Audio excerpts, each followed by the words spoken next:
Assalamualaikum warahmatullahi wabarakatuh. Bapak dan Ibu sekalian, selamat pagi, salam bahagia, salam sejahtera untuk kita semuanya. Kembali Larsi, Lembaga Akreditasi Rumah Sakit Indonesia menghadirkan Larsi Talk Show edisi yang kelima, dan kali ini temanya adalah tentang peran K3 dalam peningkatan mutu dan pengembangan rumah sakit. Bapak Ibu sekalian yang telah hadir, kami sangat berterima kasih kepada Bapak Ibu sekalian yang telah berkenan bersama dengan kami dalam rangka untuk terus bersemangat dalam memajukan dan meningkatkan mutu rumah sakit di Indonesia. Bapak Dede Sri Mulyana SKM Mars, narasumber kita pertama. Biodatanya beliau adalah sebagai berikut: lahir di Ciamis 30 April 1970, pendidikan terakhir beliau adalah S2 Kajian Administrasi Rumah Sakit, program Pasca Sarjana Universitas Indonesia. Lalu beliau sekarang sebagai Koordinator Umum dan Hukum Rumah Sakit Haji Jakarta, konsultan manajemen kesehatan, dan juga sebagai pengajar. Tentu saat ini beliau bersama dengan Larsi sebagai surveyor Larsi, Lembaga Akreditasi Rumah Sakit Indonesia. Baik, kita sapa terlebih dahulu narasumber kita yang pertama. Assalamualaikum, selamat pagi Pak Dede. Waalaikumsalam warahmatullahi wabarakatuh. Iya, baik. Ya, Baik, terima kasih Pak Dede. Nanti Pak Dede akan menyampaikan sesi pertama. Tetapi sebelumnya kita akan sapa terlebih dahulu narasumber kita yang kedua, Pak Dede. Kita nanti akan bersama dengan Pak Dede, tapi kita akan menyapa terlebih dahulu narasumber kita yang kedua. Sekarang Baik. gimana? Ya, sudah. Ya. Baik. Baik, terima kasih. Kita akan sambut bersama narasumber kita yang kedua, Dr. Astrid. Kami persilakan tayangannya.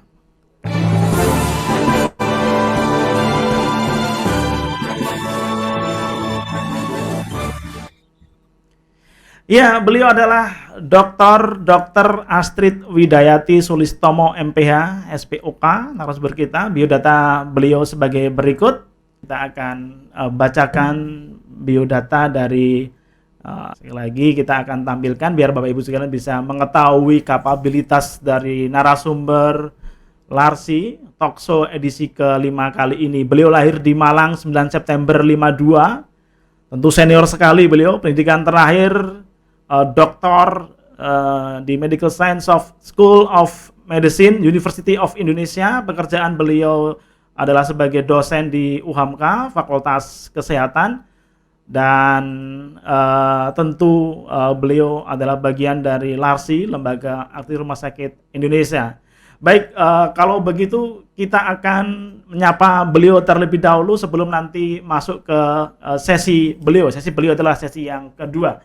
Kita akan sapa Dr. Astrid. Assalamualaikum, selamat pagi Dr. Astrid. Waalaikumsalam Pak Budi. Baik. Selamat pagi, salam sejahtera. Iya, terima kasih Dok. Nanti dokter di sesi yang kedua, dan sebelumnya nanti kita akan menyimak dulu sesi yang pertama dari Pak Dede S. Mulyana. Terima kasih dokter, sehat selalu. Nanti kita akan bersama dengan Dr. Astrid. Baik, kalau begitu sahabat Larsi sekalian dimanapun Anda berada, kita akan menuju kepada sesi kita yang pertama. Waktunya 20 menit. Pak Dede S. Mulyana SKM Mars, beliau akan menyampaikan materi terkait dengan peran K3 rumah sakit dalam meningkatkan mutu, keselamatan pasien, dan pengembangan rumah sakit. Sesi pertama ini Pak Dede Mulyana akan menyampaikan dalam waktu 20 menit, dan nanti berikutnya akan kita berikan kepada Dr. Astrid untuk sesi yang kedua. Selepas sesi yang kedua nanti kita akan sesi tanya jawab. Pak Dede, 20 menit kami persilakan waktunya. Siap Pak Budi, terima kasih. Bapak Ibu sekalian yang saya hormati, Assalamualaikum warahmatullahi wabarakatuh. Waalaikumsalam warahmatullahi wabarakatuh. Oke, baik Bapak Ibu sekalian, izinkan saya share screen terlebih dahulu. Mohon dicek sudah muncul Pak Budi materi saya. Ya, sudah Pak. Ya, baik Bapak Ibu sekalian, senang sekali saya bisa berada di tengah-tengah Bapak Ibu sekalian. Di sini saya bukan berarti menggurui atau mengajari Bapak Ibu sekalian. Saya percaya bahwa banyak sekali senior-senior saya di sini. Saya lihat banyak senior, banyak guru-guru, kemudian para surveyor sekalian juga sudah pada ahli. Jadi saya di sini izinkan untuk share berdasarkan ilmu yang saya dapat dan pengalaman-pengalaman yang pernah saya lakukan dalam melaksanakan sebagai praktisi K3 di rumah sakit. Baik Bapak Ibu sekalian, terkait dengan materi ya, ini jadi materi saya itu peran K3RS dalam meningkatkan mutu ya, keselamatan pasien dan pengembangan rumah sakit. Nah, nanti kita menarik sekali nih tugas yang diberikan kepada saya, bagaimana K3 meningkatkan mutu keselamatan pasien dan pengembangan rumah sakit ya. Ini dasar hukumnya, jadi saya mengambil materi-materi yang disampaikan ini dari berbagai dasar hukum ini. Nanti silakan Bapak Ibu bisa mendapatkannya, silakan untuk mencari. Jadi saya ini ada waktu sekitar 20 menit ke depan. Mohon maaf kalau nanti agak cepat ya, karena materi ini sebenarnya materi kilasan aja. Adapun untuk pendalaman, berharap nanti kita bisa diskusi setelah asal sesi ini selesai pun saya terbuka untuk kita berdiskusi ya terkait dengan bagaimana pelaksanaan K3 di rumah sakit.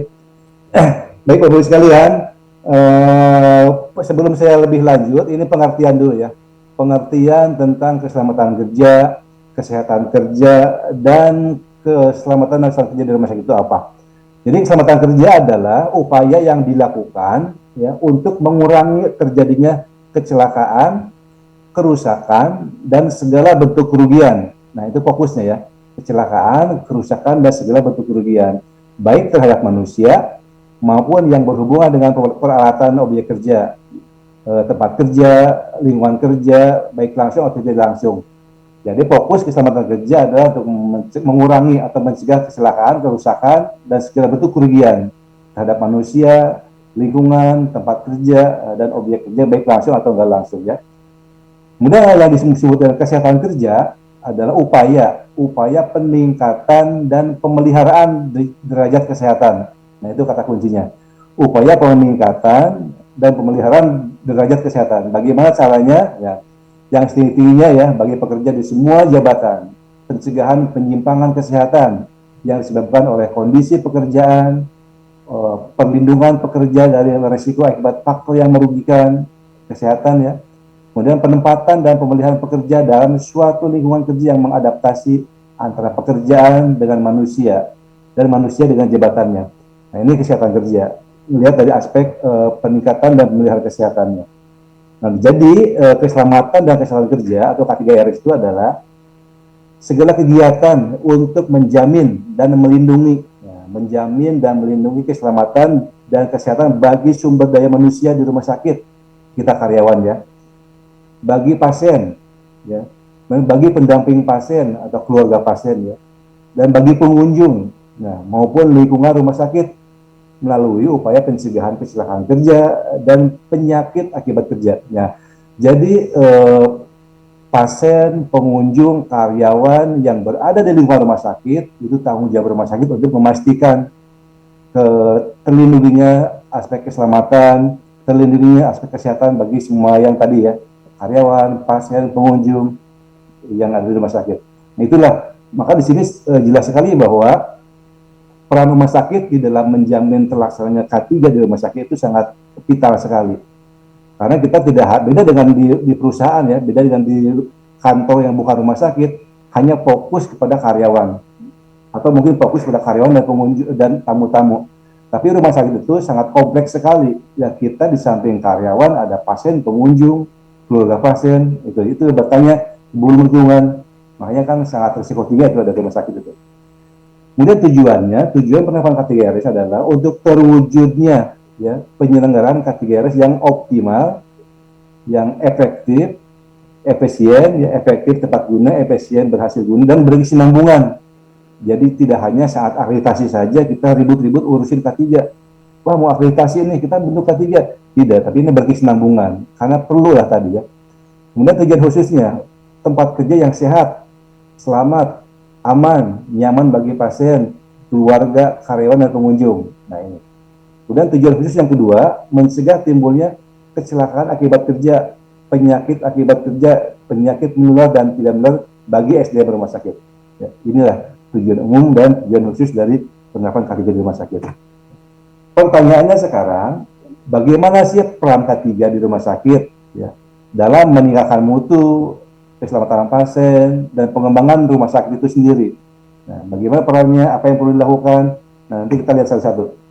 Nah, untuk menjawab pertanyaan tersebut, saya ada sekitar 7 topik bahasan yang nanti akan saya sampaikan clue-cluenya ya, secara tidak terlalu detail tentunya, karena 7 materi ini biasanya kalau saya pelatihan itu 3 hari itu Pak Budi. 3 hari dilakukan, 1 hari 2 hari pertama pelatihan teori, ada workshop, kemudian hari ketiga simulasi. Nah, kita sekarang dipadatkan menjadi 20 sampai 25 menit, jadi saya akan sekilas-sekilas terkait teman-teman Bapak Ibu bisa mendalami dan kita diskusi lebih lanjut. Yang pertama organisasi K3 ya. Organisasi K3, sistem manajemen K3RS, standar K3RS, kemudian pendidikan dan pelatihan, pencatatan dan pelaporan, penilaian K3RS, dan pengembangan dan pengawasan. Pertama, organisasi K3 rumah sakit. Bagaimana sih di rumah sakit itu harus ada K3, bagaimana bentuknya? Jadi unit kerja fungsional rumah sakit di K3 rumah sakit itu adalah bisa berbentuk komite, bisa ada komite K3. Dulu saya sempat sebagai ketua komite K3. Benar, boleh juga sebagai subkomite. Misalnya di komite ada komite apa, ada jadi subkomite K3. Atau instalasi K3. Ataupun misalnya unit kerja K3. Ataupun bisa aja tim K3. Yang penting ada unit kerja yang bertanggung jawab di situ. Ya. Nah, kenapa harus ada unit kerja fungsional? Itu supaya K3 tercapai tadi tujuan umum tadi. K3 optimal, efektif, efisien, dan berkesinambungan. Nah, untuk mencapai tujuan umum, harus dibentuk unit kerja fungsional K3. Mau nggak mau harus ada itu. Kemudian harus didukung dengan SDM-nya juga, SDM yang kompeten. Nah, siapa SDM kompeten itu? Bisa kalau ada orang yang S1 K3 minimal, S1 yang jurusannya K3. Atau yang S1 yang sudah mengikuti pelatihan-pelatihan K3. Sekarang ada sertifikasi ahli K3. Nah, kemudian anggotanya ada tenaga yang kompeten di bidang K3, yang ikut pelatihan dan terlatih ya. Ini SDM-nya. Nah, kenapa harus tenaga kompeten? Nah, ini kita serius, jadi bukan main-main, bukan asal ada, tapi kita benar-benar ada dan bekerja dan memberikan hasil. Itu yang kita harapkan dengan adanya organisasi K3 ini. Apa sih fungsinya? Ya, menyusun dan mengembangkan kebijakan, pedoman, panduan, dan standar prosedur operasional K3 di rumah sakit tersebut, karena harus ada kebijakan. Kemudian menyusun dan mengembangkan program K3RS, melaksanakan dan mengawasi pelaksanaan K3 di rumah sakit, dan memberikan rekomendasi yang berkaitan dengan K3 rumah sakit untuk bahan pertimbangan kepada kepala atau direktur rumah sakit. Jadi K3 ini berada langsung di bawah direktur rumah sakit. Kenapa begitu? Karena harus bisa masuk ke semua unit, bisa memonitor, masuk ke semua unit, melihat proses yang terjadi. Nah, K3 ini bisa memberhentikan suatu proses kerja yang disinyalir yang hasil investigasi bisa menimbulkan bahaya. Jadi bisa merekomendasikan ke direktur bahwa suatu unit itu membahayakan pekerjaannya. Kita bisa berhenti dan stop karena berbahaya buat keselamatan lingkungan dan SDM-nya ada di situ. Itu bisa memberikan rekomendasi. Tentunya dengan hasil-hasil analisis yang mendasar datanya. Ini organisasi ya. Yang kedua, jadi kesimpulannya untuk organisasi kita wajib ya, rumah sakit pertama kali harus membuat organisasinya, harus ada unit kerjanya untuk melaksanakan K3 itu. Kalau mau berjalan dengan bagus, kalau mau menimbulkan dampak yang pengembangan rumah sakit terhadap mutu dan terhadap keselamatan pasien. Yang kedua, sistem manajemen K3 rumah sakit. Nah, tadi sudah ada unit organisasinya, kemudian sudah ada organisasi, kita langsung bentuk sistem kerjanya, bagaimana sistem manajemennya. Nah, sistem manajemennya, pertama kita harus menetapkan kebijakan K3 rumah sakit. Jadi sudah ada organisasinya, langsung dibuat kebijakan K3 rumah sakit. Apa itu kebijakan itu? Harus meliputi tujuan K3 rumah sakit, dijelaskan di situ. Organisasinya harus ada ditetapkan dengan SK direktur sebagai misalnya komite K3 atau instalasi K3 atau tim K3 ya. Harus ada orang yang full time bekerja di situ, tidak boleh yang nyambi-nyambi ya. Kemudian ada dukungan dana tentunya, dukungan dana dan sarpras. Kalau K3 membuat program kerja, banyak programnya dan diajukan ke pimpinan. Nah, pimpinan juga harus mendukung, memberikan persetujuan terhadap program tersebut. Itulah bukti dari kebijakan itu ya. Jadi kebijakan ini adalah komitmen tertulis dari pimpinan rumah sakit untuk melaksanakan K3. Gitu, tertulis ada tujuan, organisasi, dan dukungan dana dan sarana. Setelah ada kebijakan masuk ke perencanaan K3, kita harus membuat rencana K3 di rumah sakit. Rencana syaratnya harus jelas sasarannya buat siapa. Harus dapat diukur supaya nanti kinerjanya diukur. Harus mengacu pada kebijakan yang ditetapkan ini, harus mengacu pada nomor 1 ini, kepada kebijakan. Ya. tidak boleh lepas dari kebijakan ini. Kemudian mempertimbangkan perundang-undangan, potensi bahaya dan K3. Jadi rujukan-rujukan K3 seperti yang tadi saya sampaikan, nah kita mengacu di situ. Kita K3 di rumah sakit dalam rangka melaksanakan perundang-undangan yang berlaku. Itu prinsipnya. Jadi kita sudah acuannya seperti itu. Dan bos, kita sudah buat perencanaan K3, langsung kita membuat pelaksanaan rencana K3. Rencana dibuat dan rencana harus dilaksanakan. Apa itu rencana K3? Jadi pelaksanaan rencana K3 itu sesuai dengan standar K3 rumah sakit. Jadi kita melaksanakan standar K3 di rumah sakit, itulah yang kita laksanakan. Jadi rencana K3 adalah ya standar K3 itu. Ya. Dan harus didukung oleh SDM, sarper dan anggaran tentunya itu. Ya. Jadi nanti akan kita lihat nih. Sekarang tuh suka banyak yang mengeluh, oh K3 itu sulit untuk memberi di ACC dananya karena hanya membuang-buang uang misalnya gitu ya. Karena dengan adanya K3 banyak dana yang dipakai, belum kelihatan hasilnya. Nah, nanti kita lihat kenapa hal itu terjadi. Ya.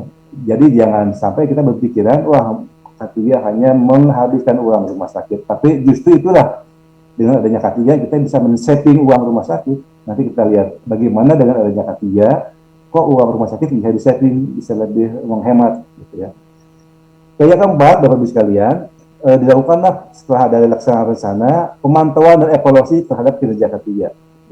Jadi dilaksanakan dengan cara apa? Dengan cara audit. Ada audit K3, audit SMK3, baik dengan atau dengan investigasi kalau ada insiden ya. Audit ini audit internal oleh tim K3 atau audit eksternal oleh dari pihak-pihak yang lembaga independen. Audit bersiap dilakukan kepada unit-unit kerja. Jadi tadi tim K3 atau komite K3 ya melakukan audit terhadap pelaksanaan K3 di masing-masing unit kerja. Ya. Bagaimana unit kerja melaksanakan program-program yang sudah ditetapkan oleh unit K3 tadi. Ya. Kemudian yang kelima, peninjauan dan peningkatan kinerja K3. Diulang, direview lagi. Jadi ini untuk menjamin efektivitas sistem manajemen K3. Objek peninjauannya apa? Kebijakan, rencana, ya, pelaksanaan, pemantauan, dan evaluasi. Ini tujuannya adalah untuk perbaikan kinerja rumah sakit. Itu peninjauannya. Ini adalah untuk sistem manajemen K3, jadi untuk bagaimana kita melaksanakan program-program melalui sistem manajemen K3 ini. Nah, berikutnya ini adalah standar K3. Ini kaitannya dengan yang tadi, ya, standar itu untuk melaksanakan rencana K3 itu adalah yang dilaksanakan itu standar K3. Apa standar K3 itu? Ada 8. Ya, ada 8 standar K3. Yang pertama adalah manajemen risiko K3 rumah sakit. Nah, ini yang pertama harus dilakukan, melakukan manajemen risiko K3 di rumah sakit. Apa aja yang manajemen risiko nanti kita lihat ya. Jadi intinya adalah memastikan risiko-risiko yang ada di tempat kerja masing-masing sudah teridentifikasi dan sudah dikendalikan. Yang kedua, keselamatan dan keamanan di rumah sakit. Memastikan kondisi selamat, memastikan kondisinya aman, tidak ada hal-hal yang merugikan. Yang ketiga, pelayanan kesehatan kerja. Nah, ini nanti akan lebih dalam oleh narasumber yang kedua terkait dengan pelayanan kesehatan kerja di rumah sakit. Yang ketiga, pengolahan bahan berbahaya dan beracun dari aspek K3. Bahan B3 ya, banyak sekali bahan B3 dari penyimpanan, pengolahan, dan lain dan terlaksanaannya. Yang kelima, pencegahan dan pengendalian kebakaran. Nah, yang keenam, pengolahan prasarana rumah sakit dari aspek K3. Bagaimana sarpras yang aman, tidak merugikan. Yang ketiga, pengolahan peralatan medis dari aspek K3, alat medis ya diapakan supaya aman. Dan yang kedelapan, kesiapsiagaan menghadapi kondisi darurat atau bencana. Nah, ini minggu kemarin sudah dilaksanakan ya untuk talkshow yang bencana ini. Nah, ini merupakan bagian dari standar K3 rumah sakit. Nah, inilah yang perlu kita kupas, yang akan kita kupas ya satu demi satu kita lihat. Pertama, manajemen risiko K3. Ya, ini perlu dilakukan. Inilah tahapan-tahapannya terlalu tidak mungkin saya jelaskan secara detail di sini karena ini dari standar ini kalau kita melakukan ini pelatihannya bisa melakukan pelatihan khusus terkait dengan manajemen risiko K3. Intinya adalah ada langkahnya penerapan konteks kegiatan, identifikasi bahaya, analisis risiko tiap-tiap pekerjaan, evaluasi risiko, pengendalian risiko, komunikasi dan konsultasi, dan pemantauan atau telah ulang. Ini bagiannya seperti ini. Jadi pertama kali kita melalui konteks ya. Jadi kita membuat manajemen risiko itu semua unit kerja harus membuat manajemen risiko. Semua unit kerja harus tahu risikonya apa di tiap-tiap pekerjaannya, ya. Karena semua pekerjaan pasti ada risikonya. Jadi kita mencari risiko adalah kita pekerjaan kita apa aja sih, lihat dari standar prosedur operasional, itu kita bisa mempermudah ya. Jadi lihat dan sesuaikan dengan visi misi rumah sakit dengan restra, konteks eksternal apa sih, kondisi-kondisi stakeholder, kondisi di luar seperti apa, kemudian kondisi internal, bagaimana kapabilitas organisasi, bagaimana SDM-nya, bagaimana proses bisnis kita disesuaikan nanti itu. Nah, jadi kalau kita sudah punya data ya, data pekerjaan, diidentifikasi nih dari pekerjaan kita apa yang bisa terjadi. Satu itu, ini contoh teknik. Kemudian bagaimana kejadiannya, mengapa hal itu bisa terjadi, kapan hal itu bisa terjadi, di mana bisa terjadi, siapa yang bisa terjadi tertimpa kejadian tersebut, dan apakah ada evidence base yang sebelumnya. Nah, inilah pertanyaan-pertanyaan yang bisa memudahkan kita untuk mengidentifikasi risiko pekerjaan. Nah, kemudian yang ketiga, setelah ketahuan identifikasi bahayanya, dilakukanlah analisis dampaknya bagaimana, probabilitasnya bagaimana dengan risk matrix grading ya untuk menjadi, atau dengan FMEA. Sudah ketahuan bahayanya apa, dilakukan evaluasi. Oh, ternyata ini masuk ke ranking sekian. Oh, ternyata ini termasuk ke prioritas sekian, dievaluasi. Sudah evaluasi, dibuat risk matrix grading, dibuat risk ranking ya. Kemudian ditetapkan penanganan lebih lanjut. Jadi, apa yang akan dilakukan. Nah, ini perlu ada komunikasi dan konsultasi dengan siapa? Dengan tim manajemen risiko, dengan unit-unit terkait ya. Jadi karena komunikasi dan konsultasi merupakan urat nadi dari manajemen risiko. Monitoring dan evaluasi dan review yang perlu dilakukan juga. Memastikan bahwa seluruh tahapan dan fungsi manajemen risiko dilaksanakan. Siapa yang monitor dan review adalah setiap unit memonitor review. Tim K3, tim mutu, ada juga SPI. Ini berkolaborasi ini untuk monitoring review dari manajemen risiko. Okay. Nah, ini sedikit saya sampaikan risiko-risiko yang ada di rumah sakit berdasarkan PMK 25, ada risiko keuangan, risiko kepatuhan terhadap undang-undang, risiko fraud karena kecurangan yang disengaja atau tidak disengaja, risiko kebijakan, risiko karena penetapan kebijakan organisasi, internal, eksternal yang berdampak langsung terhadap organisasi, misalnya tidak ada kebijakan atau ya. Risiko legal, risiko yang disebabkan tidak taat kepada peraturan perundang-undangan. Risiko reputasi, risiko karena menurunnya kepercayaan publik atau masyarakat yang bersumber dari persepsi negatif organisasi. Bisa karena rumah sakit itu sering terjadi kecelakaan, sering terjadi suatu insiden, ya, itu bisa juga risiko reputasi. Dan risiko operasional, itu tidak berfungsinya suatu proses, adanya kejadian eksternal yang berpengaruh operasional organisasi. Inilah risiko-risiko yang bisa timbul di rumah sakit di aspek K3 ya. Nah, kemudian, risiko tersebut kita kelompokkan ya, jadi ada risiko klinis dan risiko non klinis. Nah, jika tidak dilakukan, jadi ini akan timbul masalah. Timbul masalahnya apa masalahnya? Jadi jika risiko tersebut kita abaikan, kita tidak tahu risikonya apa dan pekerjaan kita, akan timbul masalah buat pengelolaan rumah sakit, akan timbul masalah buat mutu pelayanan, dan akan timbul masalah buat keselamatan dan kesehatan karyawan, pengunjung, pasien ya di situ. Nah, masalah. Dampaknya apa kalau timbul masalah? Kinerja rumah sakit akan menurun otomatis. Mutu pelayanan dan keselamatan pasien akan menurun. Nah, jadi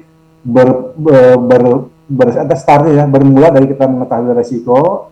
Kalau sudah tahu resiko, dikelola supaya dampaknya tidak menimbulkan kerugian buat kinerja rumah sakit dan buat mutu pelayanan.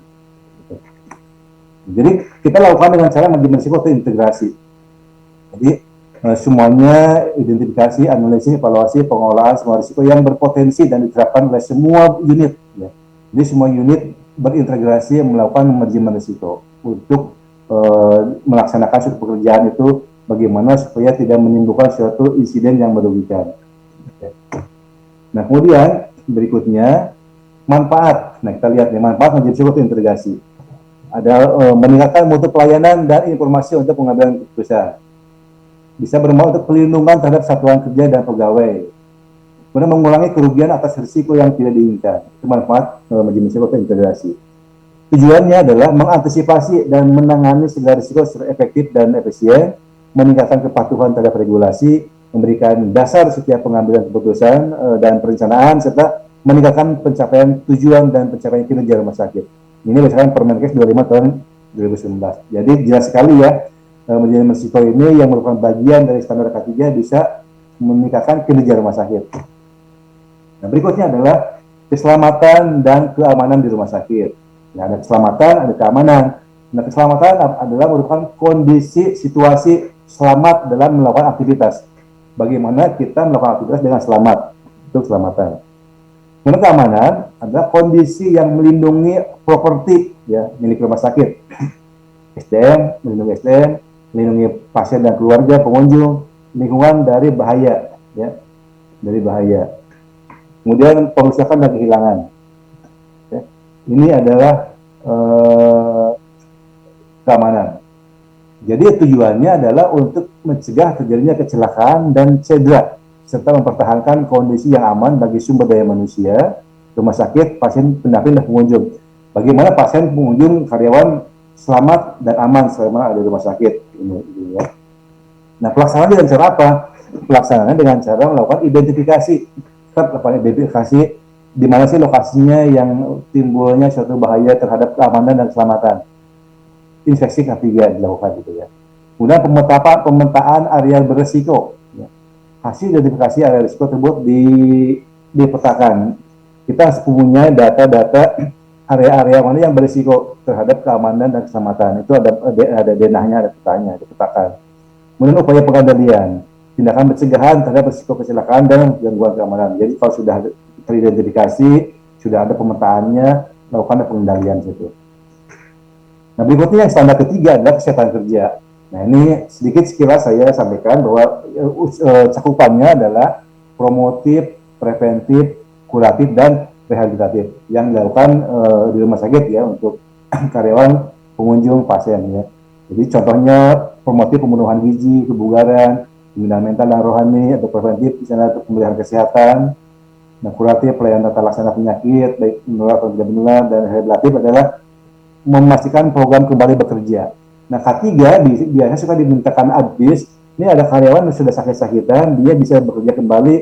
Di mana nih cocoknya? Nah, itu biasanya dari rekomendasi dari tim K3. Oh, ini cocoknya tidak di tempat yang berisiko seperti ini, gitu ya. Nah, kemudian berikutnya, termasuk juga ada pemeriksaan kesehatan. Dilakukan 4 tahap nih sebelum bekerja, berkala, khusus, dan pasca bekerja. Nah, ini dilakukan buat seluruh karyawan. Sebelum bekerja, kalau dia saat sebelum bekerja. Kenapa perlu sebelum bekerja? Ini buat kita punya data dasar kesehatan karyawan. Jadi untuk melihat nanti si A sebelum dia bekerja, kondisi kesehatan seperti apa? Oke, sehat. Kemudian bekerja, ternyata ada kondisi yang lain nih, ini dibandingkan ya, apakah dia termasuk penyakit akibat kerja atau bukan. Oke, sekilas saja. Jadi intinya adalah mana yang terbaik nih Bapak sekalian? A, B, C, D. Jadi prakerja sehat, masa kerja ada yang sehat, ada yang sakit, ya, ataupun kerja sehat, sakit, atau bahkan meninggal. Yang paling baik yang D ya.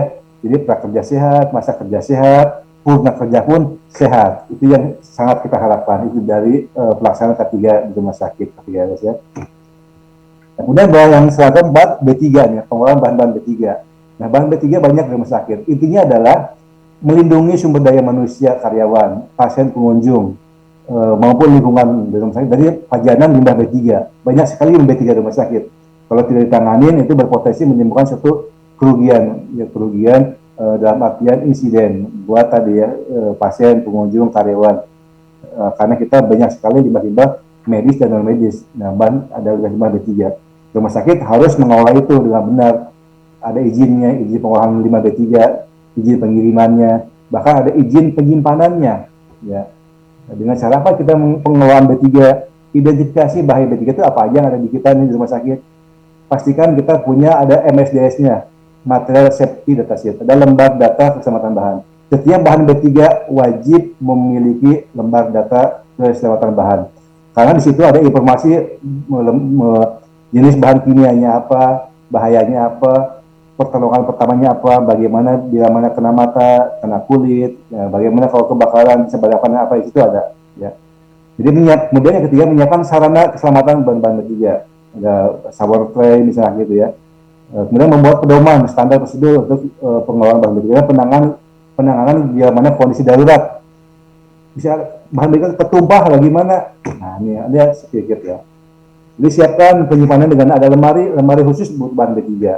Ada body wash penyiram badan, ada pencuci mata, ada pakai APD khusus, ya, ada rambu-rambu dan spill kit. Ya. Jadi siapkan spill kit selalu tiap-tiap ruangan. Jadi seperangkat alat yang digunakan untuk menangani jika terjadi tumpahan, baik berupa cairan tubuh pasien, darah, muntah, urin, dahak, atau bahan kimia lainnya, agar tidak membahayakan pekerja dan lingkungan sekitarnya. Nah, ini perlu ada spill kit dan perlu dilakukan sosialisasi bagaimana cara membersihkan limbah-limbah tumpahan itu. Kalau ada darah pasien jatuh di lantai, ini bagaimana cara membersihkannya, tidak asal ngelap aja, tapi menggunakan metode-metode dalam menggunakan spill kit itu. Ya, ada tekniknya. Ini yang kelima, pencegahan bahaya kebakaran. Ya. Jadi tujuannya adalah memastikan SDM rumah sakit, pasien, pendamping pasien, pengunjung pasien terlindung dari bahaya api, asap, dan bahaya yang lainnya. Nah, ini Bapak sekalian, rumah sakit biasanya kan suka ada namanya sprinkler. Sprinkler itu adalah kalau kita lihat di langit-langit, ada yang warna merah, itu ada warna merah itu bisa menyala bila mana suhu ruangan mencapai 68 derajat Celcius. Itu akan pecah dengan sendirinya, akan menyemburkan, mengeluarkan air, sehingga kalau ada kebakaran akan mati otomatis. Nah, itu benar ada sistem fire alarm juga. Nah, ini perlu suatu biaya. Jadi pastikan kalau yang sudah ada bagus, tapi kalau yang sudah ada, pastikan juga harus berfungsi. Pastikan silakan dicek di tempat kerja masing-masing apakah sistem fire alarm, sistem sprinkler, hidran itu ada airnya nggak, standby apa tidak. Nah, itu karena investasi mahal. Investasi sekitar itu memasangnya, kita taruhlah biayanya sekitar 100 atau 200 juta. Oh, mahal sekali itu. Iya, mahal, tapi itu fungsinya buat melindungi aset yang sekitar 200 miliar. Jadi kalau kita pilih yang mana nih? Kita pilih mengeluarkan investasi 200 juta atau kita kehilangan 200 miliar bila mana terjadi kebakaran. Nah, itulah. Jadi kita tim K3 perlu memastikan kepada pimpinan bahwa K3 inilah justru untuk men-setting aset rumah sakit. Rumah sakit. Jadi ada biaya, memang ada biaya, tapi justru biaya ini adalah untuk melindungi yang lebih besar lagi. Ya. Kemudian cara penanggulangan kebakarannya. Pertama, identifikasi beresiko bahaya kebakaran. Apa aja yang bisa berpotensi bahaya kebakaran di rumah sakit, dicek masing-masing ruangan. Setiap orang perlu mengecek tiap ruangannya, apa sih potensi bahayanya. Kemudian pemetakan area berisiko bahaya kebakaran di mana saja yang ada di rumah sakit. Perlu punya petanya. Pengurangan risiko bahaya kebakaran jika sudah ada petanya itu ya. Kemudian pengendalian kebakaran dikendalikan dengan cara apa? Dipasang sistem proteksi kebakaran pasif dan sistem proteksi kebakaran aktif. Kalau kebakaran pasif adalah dengan dipasangnya sprinkler, dengan dipasang itu ya kayak gitu ya, dan lain-lain. Kebakaran aktif ada pelatihan dan adanya bikin SPO standar. Dan yang paling penting adalah simulasi kebakaran. Sangat penting sekali simulasi kebakaran. Buat siapa? Buat seluruh karyawan tanpa kecuali harus bisa. Karena kalau ada kejadian, dia nggak boleh teriak-teriak ke satpam. Pak, ada kebakaran, nggak boleh. Siapa yang melihat segera padamkan. Gitu. Nah, dikendalikan dengan siapa nih? Siapkan alat pemadam api, siapkan deteksi asap dan api, sistem alarm kebakaran, penyemprot otomatis atau sprinkler ya, pintu darurat, pastikan kebukanya keluar, tidak terkunci, ada jalur evakuasi, tidak terhalang hambatan. Kemudian tangga darurat, bebas hambatan, tidak boleh ada halangan. Pengendali asap, jadi kalau ada asap itu disedot, ya, karena asap cepat menyebar dibandingkan apinya. Tempat titik kumpul yang aman, ada penyemprot air manual atau hidran. Ya. Kemudian bentuk tim penanggulangan kebakaran. Tim penanggulangan kebakaran itu bisa di tiap-tiap unit dibikin yang tim-tim kecil dan tim untuk level rumah sakit. Yang terpenting adalah pelatihan dan sosialisasi. Ini bentuk contoh simulasi evakuasi ya yang dilakukan. Sekarang pengelolaan sarana rumah sakit ya. Jadi ini intinya adalah semua sapras di rumah sakit, sistem utilitas ya. Pastikan berfungsi, pastikan aman dan tidak ada hal-hal yang bisa mengganggu itu. Apa itu? Listrik. Pastikan listrik ada backupnya. Genset ada backupnya, genset di pemeliharaannya jelas. Ada izinnya. Kemudian ada air. Penggunaan air ada backupnya. Kita menggunakan air pump, ada backupnya air sumur tanah gitu ya. Tidak boleh ini. Ini adalah sistem utilitas, sistem kunci di rumah sakit ini ya. Jadi artinya tidak boleh mati. Contoh sekarang airnya mati, pelayanan tidak akan berjalan kalau airnya mati ataupun listrik mati. Inilah disebut sistem kunci. Sistem kunci yang merupakan sistem yang sangat vital di rumah sakit, dan jika itu tidak berfungsi akan mengakibatkan terganggunya pelayanan. Jadi perlu diperhatikan makanya di sini. Itu nyambung dengan di Pokja MFK ada sistem khusus seperti itu ya. Kemudian pengolahan peralatan medis dari aspek ketiga. Ini alat medis nih. Kita harus punya daftar alat medis yang ada di rumah sakit. Satu, harus punya daftar itu ada nama alat, tahun pembelian, itu ya speknya. Kemudian semua karyawan yang menggunakan alat tersebut harus bisa dilatih. Ya. Dan yang penting adalah lakukan kalibrasi alat kesehatan. Jangan sampai kita menggunakan alat yang belum dikalibrasi karena potensi bahaya tinggi. Ya bisa saja ada arus-arus bocor atau yang membahayakan. Mungkin ada pernah megang alat tiba-tiba setrum. Nah itu hal tersebut jangan sampai terjadi. Okay. Kemudian kesiapsiagaan menghadapi kondisi bencana. Ya, kondisi bencana itu adalah bencana eksternal dan bencana internal. Bencana internal adalah bencana yang terjadi di rumah sakit, misalnya gempa bumi, ada kebakaran, ada kebanjiran di rumah sakit ya. Kalau bencana eksternal, bencana terjadi di luar rumah sakit, tapi korban-korbannya dikirim ke rumah sakit. Nah ini kita harus siap siaga, ya, siap siaga bagaimana menghadapi hal tersebut. Ya. Dari sebagai aspek buat timnya dan buat simulasinya. Ini tidak akan saya lebih lanjut karena sudah kemarin. Itu adalah siapkan kondisi itu ya, diidentifikasi bahaya bencananya apa saja, yang risiko, pemetaan risiko, pengendalian dan simulasi. Lagi-lagi simulasi penting sekali. Karena teori tidak ada artinya tanpa simulasi. Ya, bagaimana supaya kita tidak panik? Oh ada kebakaran pasti panik. Tapi caranya supaya nggak panik adalah dengan pelatihan dan simulasi itu kuncinya. Jadi susun pedoman tanggap darurat, membentuk tim, menyusun standar prosedur operasional, ya, dan simulasi. Ya. Nah pendidikan dan pelatihan, nah ini diklat nih. Jadi untuk memastikan semua karyawan wajib didiklat, memastikan tahu apa yang perlu dia lakukan untuk meningkatkan pemahaman, pengetahuan, keterampilan itu. Jadi ada kurikulumnya dilihat. Siapa yang melakukan diklat? Tadi komite K3 atau unit K3 itu yang melaksanakan diklat buat seluruh karyawan. Kemudian pencatatan dan pelaporan. Ini rumah sakit wajib melakukan pencatatan pelaporan. Buat apa? Ini buat data dasar. Kemudian data ini bisa digunakan oleh pimpinan rumah sakit dalam membuat kebijakan. Ya. Kita membuat kebijakan apa? Melihat adakah data-data yang sudah ada nih, misalnya data penyakit karyawan, data suatu insiden. Nah ini diintegrasikan dengan kondisi-kondisi yang ada di manajemen yang lain. Nah, pencatatan itu bisa lakukan bulanan atau tahunan. Oleh siapa? Ada oleh unit kerja masing-masing dan oleh tim atau komite K3. Nah, ini yang catatan yang bulanan. Misalnya insiden penyakit menular, insiden penyakit tidak menular, insiden kecelakaan akibat kerja, atau insiden penyakit akibat kerja. Ini dicatat. Ya. Atau yang tahunan, bagaimana penyelenggaraan evaluasi kegiatan K3 RS yang telah dilaksanakan selama 1 tahun. Nah, ini evaluasi laporan ke siapa? Ke direktur rumah sakit pelaporannya ya. Nah ini contoh-contoh pencatatan. Saya lebih cepat. Kemudian peningkatan keselamatan dan kesehatan kerja di rumah sakit. Nah dengan cara apa penilaiannya? Nah penilaian itu internal dan eksternal. Penilaian internal oleh tim K3 atau tim audit K3 internal ya dibentuk, dan eksternal oleh lembaga independen, misalnya oleh lembaga akreditasi rumah sakit ya untuk penilaian K3. Bagaimana pelaksanaan K3-nya? Makanya kan K3 itu ada di salah satu bab di akreditasi itu banyak terkait dengan masalah K3 rumah sakit. Ini salah satu contoh bentuk penilaian eksternal terhadap pelaksanaan K3 RS di rumah sakit. Ini pembinaan. Nah pembinaan kita biasanya suka ada kunjungan nih, suka ada kunjungan dari Sudinkes atau dari Dinas Kesehatan terkait bagaimana pelaksanaan K3 di rumah sakit. Nah mungkin di tempat Bapak Ibu pun pernah ada kunjungannya dari dinas terkait. Kalau di kami ada juga dari Sudin, dari Dinas Tenaga Kerja melihat pelaksanaan K3. Ada disek P2K3-nya ada nggak panitia pembina keselamatan dan kesehatan kerja. Kita perlu juga membentuk P2K3 ya. Itu melibatkan seluruh unsur di rumah sakit. Nah kesimpulannya Bapak Ibu sekalian dari yang saya paparkan tadi, jadi intinya pertama nih konsep K3 di rumah sakit itu adalah kita melihat value di keselamatan dan kesehatan apa yang bisa dilakukan untuk di area kerja, karena di sini area kerja itu banyak sekali bahaya ya.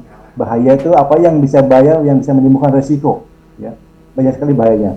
Dilakukan pengendalian dengan engineering control, dengan administrative control. Misalnya engineering control itu contoh dibuatlah jarak atau dibuatlah peredam suara supaya tidak bising. Kalau ada administratif kontrol dibuat atas kebijakan-kebijakan, pedoman, panduan, dan behavior kontrol dengan pelatihan-pelatihan. Ini supaya untuk mencegah timbulnya. Ini area kerja itu area kerja yang sangat berisiko tinggi di sini ya. Nah, kemudian di sini diintegrasikan K3 dalam sistem manajemen. Di sini K3 muncul di sini nih. Di area kerja harus ada K3. Supaya apa? Supaya hazard dan risk ini tidak menimbulkan illness, tidak menimbulkan penyakit, tidak menimbulkan kecelakaan, tidak menimbulkan kerusakan kepada properti atau aset rumah sakit. Ya.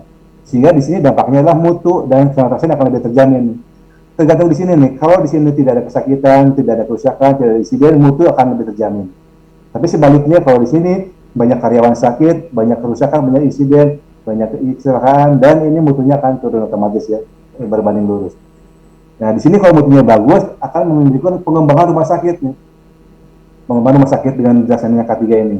Oleh karena itu wajib ya, rumah sakit wajib menyelenggarakan K3 RS. Ya, makanya di peraturan perundang-undangan diwajibkan itu, karena tujuannya buat mutu itu. Yang kedua, peran K3 di rumah sakit, kesimpulan kedua adalah ruang lingkupnya. Laksanakanlah SMK3, laksanakan standar K3 RS, dan laksanakan pendidikan dan pelatihan. Nah ini ada balik kebijakan, perencanaan, pelaksanaan, dan pemantauan. Nah ini semua tujuannya adalah untuk diukur nih indikator kinerja K3. Jadi bisa menurunkan absensi karyawan rumah sakit yang sakit, menurunkan angka kecelakaan kerja, menurunkan prevalensi penyakit akibat kerja, dan meningkatkan produktivitas kerja rumah sakit. Nah ini lagi ada produktivitas kan, mutu, keselamatan pasien, dan untuk produktivitas kerja kinerja rumah sakit. Jika dilaksanakan itu indikator. Unit K3 atau komunitas K3 berhasil tidaknya dia bekerja, inilah indikatornya nih, 4 ini. Kalau indikator 4 ini bagus, berarti tim K3-nya atau komunitas K3-nya dia bekerjanya bagus, berjalan. Yang ketiga, kesimpulan ketiga adalah K3 di rumah sakit, K3 RS bagi rumah sakit merupakan investasi, bukan sumber biaya ya. Jadi walaupun kita mengajukan anggaran tahunan ke direktur banyak sekian puluh juta, buktikan bahwa dengan menggunakan anggaran tersebut akan ada saving biaya buat rumah sakit. Bayangkan kalau karyawan pada sakit, berapa biaya yang keluar rumah sakit akan lebih besar. Bayangkan kalau karyawan ada kecelakaan kerja, berapa biaya rumah sakit untuk mengobati, berapa biaya rumah sakit untuk memberikan pekerjaan lain ya. Jadi kan pasti orang kerja kan dia libur, cuti, ada penggantinya kan. Nah itu. Dan bagaimana itu biaya. Buktikan bahwa dengan membeli APAR itu justru untuk melindungi rumah sakit dan lain-lainnya. Jadi pastikan kalau kita ingin berjalan bahwa K3 adalah merupakan investasi buat melindungi aset bukan biaya. Itu Bapak Ibu sekalian. Baik. Yang bisa sampaikan ini referensinya. Terima kasih. Mohon maaf kalau ada kekurangan. Jika ada yang kurang jelas nanti kita bisa diskusikan lebih lanjut lagi. Terima kasih Pak Budi. Itu yang disampaikan. Assalamualaikum warahmatullahi wabarakatuh. Waalaikumsalam warahmatullahi wabarakatuh. Terima kasih Pak Dede, sangat luas beliau menyampaikan terkait dengan pengetahuan K3 secara umum, poin-poin terkait dengan bagaimana pengorganisasian K3 rumah sakit, sistem manajemennya, kemudian standar K3-nya, termasuk adalah upaya peningkatan kapasitas. Karena ciri khas dari mutu itu adalah adanya upaya peningkatan kapasitas, baik itu sumber daya dan yang lain ya. Dan juga terkait dengan pelaporan, penilaian, dan utamanya adalah pembinaan dan pengawasan. Pak Dede, terima kasih sesi yang pertama. Nanti kita akan lanjut dulu ke sesi yang kedua sebelum nanti kita akan berdiskusi lebih dalam lagi terkait dengan apa yang disampaikan oleh Pak Dede. Baik, nah sesi yang kedua Bapak Ibu sekalian, kita akan membahas terkait dengan aspek kesehatan kerja pada program K3 rumah sakit. Kita tahu saat ini kita sudah menjalani hampir menuju ke 3 tahun pandemi COVID-19 dan juga ada tentu masih bersama dengan kita juga penyakit-penyakit menular yang mengiringi di sekitar kita. Maka inilah pentingnya arti kehadiran K3. Sehingga tadi Pak Didi menyampaikan bahwa rumah sakit itu wajib sekali menyelenggarakan K3. Nah, membahas terkait dengan aspek kesehatan kerja pada program K3 rumah sakit, maka sesi yang kedua Dr. Astrid Sulistomo MPH SPOK, beliau akan menyampaikan sesi ini selama 30 menit ke depan. Setelah itu kita akan diskusi. Dr. Astrid, kami persilakan. Terima kasih Pak Budi. Selamat pagi. Assalamualaikum warahmatullahi wabarakatuh kepada para peserta. Terima kasih telah meluangkan waktu untuk mengikuti ya semacam talk show ya mengenai K3 rumah sakit. Izin saya share screen.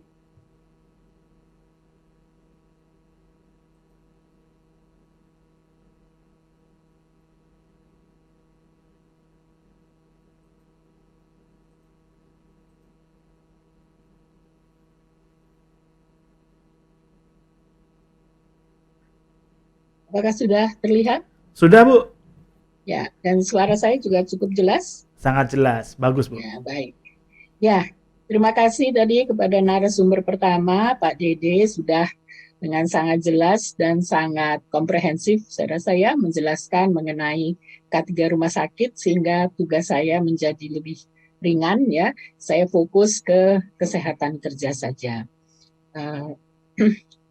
Jadi di banyak negara ya industri penerapan program K3 itu sudah dilakukan sejak lama ya, abad ke-18 ya, terutama di sektor pertambangan ya, karena dulu kan kita tahu bahwa bekerja di tambang itu orang masuk ke dalam tanah, kemudian berhari-hari di situ ya, itu sangat berisiko sehingga K3 berkembang di situ ya. Tapi sektor kesehatan agak ketinggalan ya, karena apa? Karena ya waktu itu akreditasi itu fokus pada kualitas pelayanan ke pasien ya, dan waktu itu juga surveyornya mungkin juga kurang menguasai aspek ketiga nih, abad ke-18 19 ya. Dan kalau dilihat kan pekerja lebih banyak perempuan ya, mungkin pakai baju putih ya. Jadi berarti bersih, pekerjaan aman ya. Dan fokus pada kuratif pada pasien ya, bukan pada preventif ya. Dan biasanya pekerja kesehatan juga nggak aktif di serikat pekerja, jadi suka nggak tahu ya apa haknya dan sebagainya ya, tidak mengerti mengenai hak dia sebagai pekerja ya, padahal banyak sudah peraturan untuk pekerja ya. Jadi pada saat itu masih kurang ya perhatian dari pemerintah, lebih banyak ke sektor-sektor pekerjaan yang memang berisiko ya, kelihatan pekerjanya pada kotor ya, pekerja laki badannya besar-besar ya, dan itu dianggap berisiko. Padahal kalau kita lihat ya, program K3 rumah sakit itu baru mendapat perhatian khusus dengan munculnya epidemi penyakit menular ya, seperti HIV/AIDS pada waktu itu pertama-tama ya. Karena apa?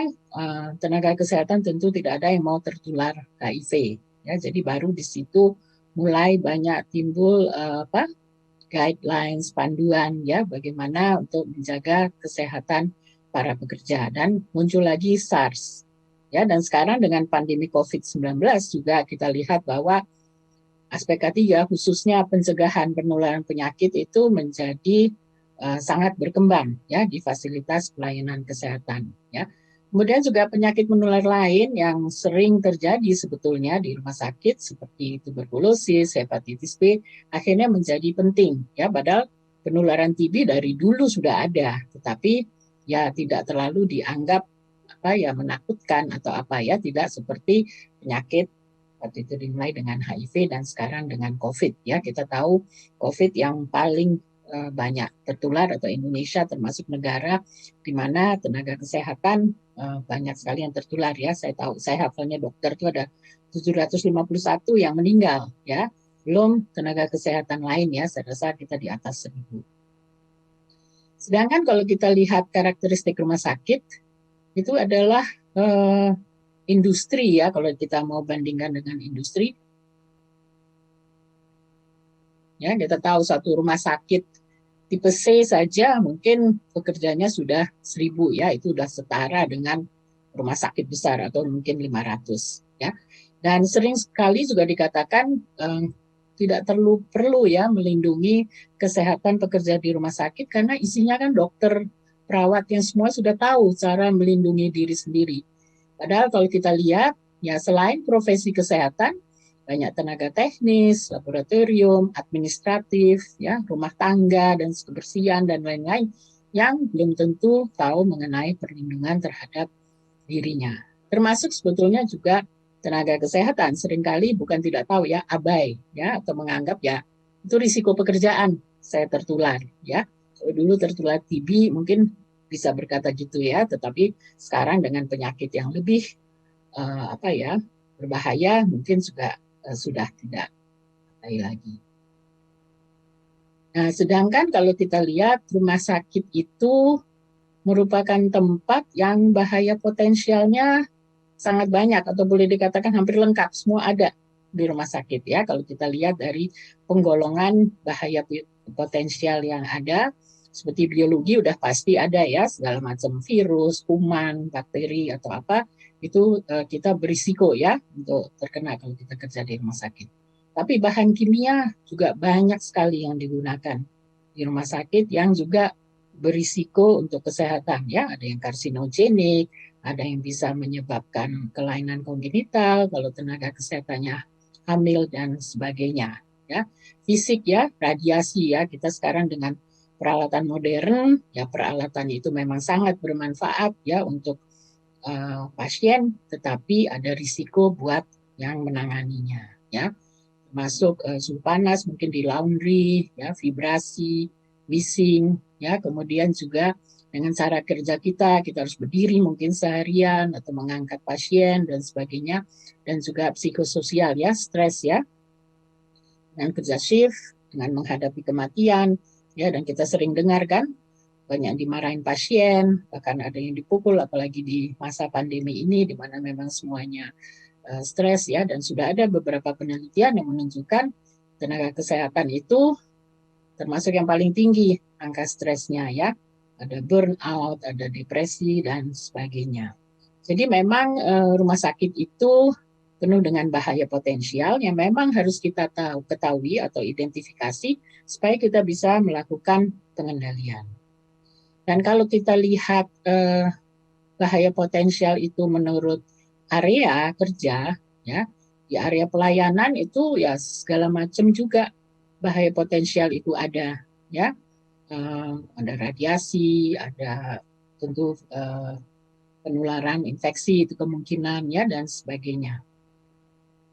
Bahkan di area penunjang pelayanan pun, bagian rumah tangga pun ya, ada cairan pembersih, ada bahan yang terkontaminasi dan sebagainya yang bisa menyebabkan berbagai penyakit. Jadi memang sudah ada data-data penyakit-penyakit apa yang sering terjadi pada tenaga yang bekerja di rumah sakit, tidak hanya tenaga kesehatan, tetapi juga tenaga lainnya. Jadi masalahnya adalah ya, kita sebagai bekerja, kalau kita bekerja di suatu tempat, termasuk di rumah sakit, kita bekerja di situ selama bertahun-tahun, ya, dan terpajan oleh berbagai bahaya potensial tadi selama sekian lama, sehingga risiko untuk mengalami penyakit akibat kerja ataupun kecelakaan kerja itu menjadi sangat tinggi. Jadi memang diperlukan upaya perlindungan bagi kesehatan agar rumah sakit bisa memberikan pelayanan berkualitas yang fokus pada keselamatan pasien ya, sebab kalau pekerjanya sakit tentu keselamatan pasien akan terpengaruh ya. Pekerja yang tidak sehat ya mungkin bisa salah memberikan obat karena konsentrasinya tidak penuh, bisa tenaganya lemah sehingga pasien bisa jatuh ini ya, jadi itu berpengaruh terhadap keselamatan pasien.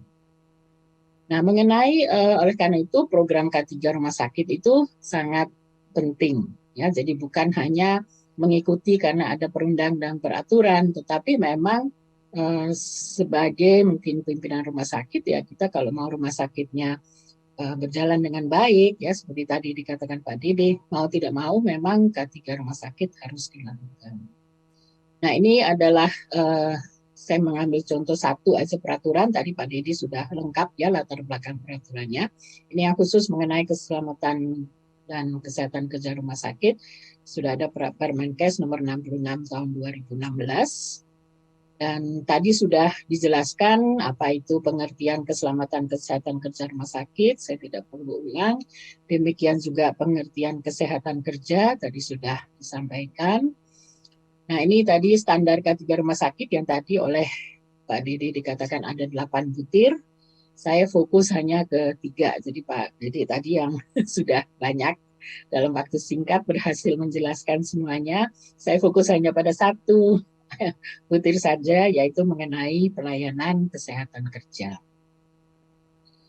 Nah, tadi sudah dikatakan bahwa pelayanan kesehatan kerja itu adalah suatu pelayanan yang komprehensif ya dan holistik, yaitu mulai dari kegiatan promotif, promosi kesehatan, kemudian pencegahan, preventif, kemudian juga kuratif, tata laksana, dan rehabilitatif.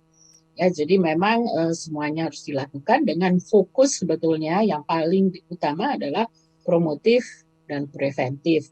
Dengan demikian kita harapkan kegiatan kuratif dan rehabilitatif bisa diminimalisasi.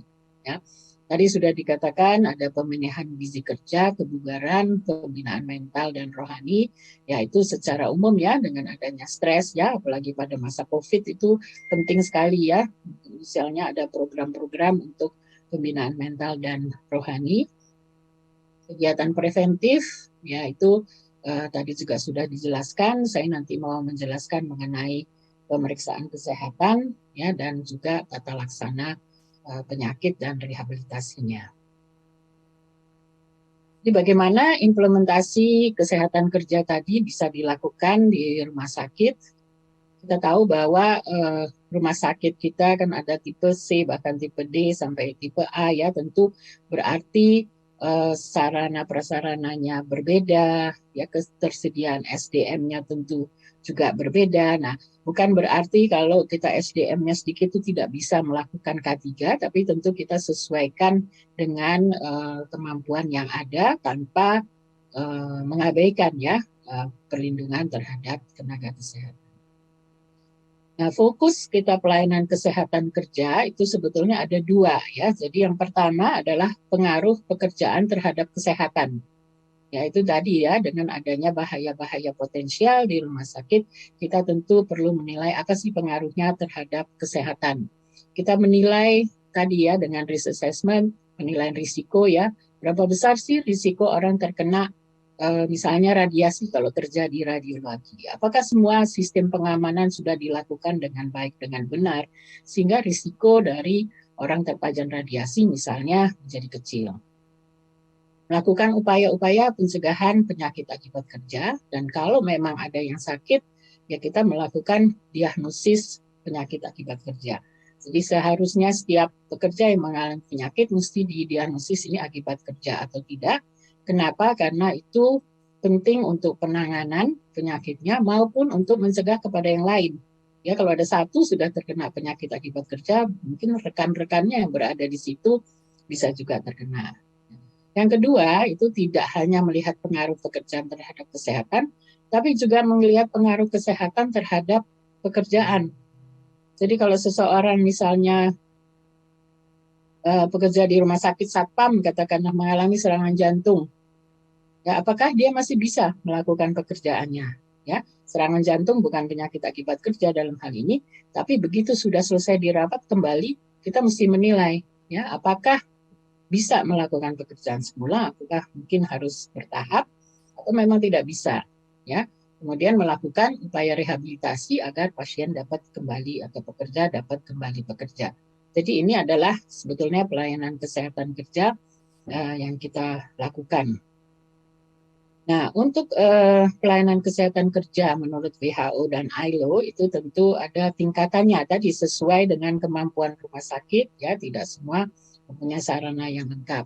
Yang mungkin pelayanan kesehatan yang berbasis klinik itu adalah stage 2, yaitu basic services atau pelayanan dasar kesehatan kerja. Kalau kita lihat di gambar sebelah kiri itu adalah step yang kedua, dan kita lihat di kotak itu adalah memang pelayanan kesehatan kerja dasar, dan di bawahnya ada kotaknya itu adalah mengenai SDM-nya, yaitu dokter dan perawat yang mendapat pelatihan, ya, jadi short special training khususnya mengenai kesehatan kerja. Nah, yang hijau ini yang diharapkan oleh WHO dan ILO bahwa semua pekerja mempunyai akses terhadap International Standard Services, ya, dan itu disebut Objective for All, dan ini memang dilakukan oleh suatu tim multidisiplin dengan special training. Dalam hal ini adalah edukasi. Biasanya kalau dokter adalah dokter spesialis kedokteran okupasi, ya, yang bisa melakukan pelayanan kesehatan kerja yang memenuhi international standard. Kalau yang lebih baik lagi, stage 4 comprehensive services itu oleh suatu tim spesialis multidisiplin. Jadi semuanya adalah yang mendapatkan pendidikan khusus, ya. Jadi seperti ahli kesehatan kerja, kemudian ada ahli higiene industri, ya. Semuanya itu sudah bisa memberikan pelayanan komprehensif. Sedangkan kalau international standard paling nggak satu, yaitu dokternya adalah spesialis kedokteran okupasi, sehingga bisa memberikan pelayanan kesehatan kerja sesuai dengan standar. Nah, pelayanan kesehatan kerja yang diberikan oleh dokter itu tentu berarti adalah kedokteran okupasi, ya. Jadi itu bagian dari kesehatan kerja. Kedokteran okupasi tidak bisa berdiri sendiri dalam memberikan pelayanan kesehatan kerja, kita hanya aspek kedokterannya. Dan di Indonesia, kedokteran okupasi adalah bidang spesialisasi dari ilmu kedokteran yang berfokus pada pemeliharaan dan peningkatan derajat kesehatan pekerja dan komunitas pekerja, pencegahan penyakit, diagnosis dan perawatan cedera, dan penyakit yang terkait pekerjaan. Ya, ini sesuai dengan definisi dari American College of Occupational and Environmental Medicine. Jadi ini suatu bidang spesialisasi kedokteran. Nah, jenis pelayanan yang diberikan oleh kami atau dalam bidang kesehatan kerja, kita ada dua jenis pelayanan. Yang satu yang diberikan kepada komunitas pekerja, yaitu seluruh pekerja di suatu tempat kerja, dan ada yang kepada individu pekerja. Nah, kepada komunitas pekerja, ya tadi sudah disebutkan ya, ada pemeriksaan prakerja, pemeriksaan kesehatan pekerja, ya, dan tadi ada yang pasca pekerja. Nah, tentu pemeriksaan yang harus dilakukan itu, kita tahu sekali bahwa sumber daya di rumah sakit terbatas, ya kita harus benar-benar pilih jenis pemeriksaan apa. Nah, itu yang belum ada dalam standar, karena tergantung pada jenis pemeriksaannya. Jadi sebagai tenaga kesehatan bekerja di bagian radiologi, mungkin dengan yang bekerja di poliklinik, tentu pemeriksaan yang harus dipilih seharusnya berbeda. Tidak semua pemeriksaan, ya, jadi tidak semua pekerja diperiksa sama semuanya, harusnya sesuai dengan risiko yang dialami, ya. Dan pemeriksaan kesehatan itu tidak selalu juga harus dengan pemeriksaan peralatan yang canggih. Seandainya tidak mampu, banyak sekali kuesioner penyaring yang bisa digunakan, ya kan? Nanti kalau memang ada indikasi baru di ini. Jadi kalau misalnya rumah sakit nggak mampu semua pekerja di ronsen, ya, mencari TB. Nah, itu mungkin bisa pakai kuesioner untuk screening, ya, batuk dan sebagainya. Nah, itu baru ini. Jadi ya itu adalah kompetensi dari dokternya, ya, untuk menentukan apa yang sesuai untuk perusahaan dan pekerja ini, pemeriksaan jenis pemeriksaannya apa. Ya, jadi ini adalah yang ditujukan kepada semua pekerja, ya. Kalau penanganan masalah penyakit akibat kerja, maksudnya kalau ada satu yang terkena penyakit akibat kerja, tentu kita harus tangani seluruh komunitasnya agar tidak terkena penyakit yang sama. Nah, ini adalah pelayanan pada individu, ya, itu juga promosi kesehatan, maksudnya sesuai dengan situasi dia.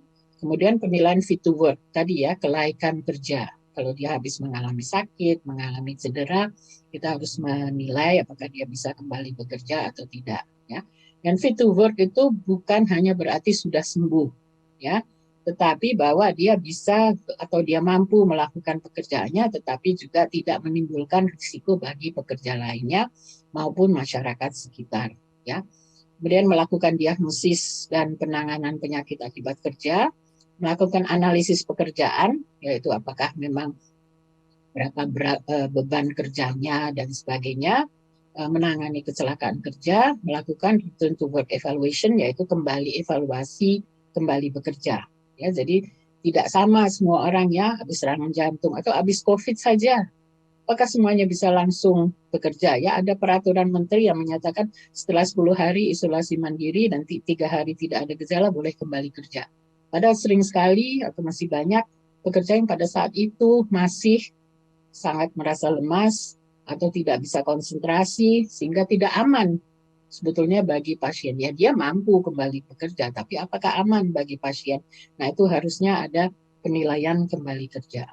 Dan tentu bagi masyarakat itu pencegahan dampak industri terhadap kesehatan. Nah, kemudian juga kenapa kesehatan pekerja itu juga penting. Kita kadang-kadang atau bahkan belum ada ya data mengenai penyakit pekerja secara nasional ya.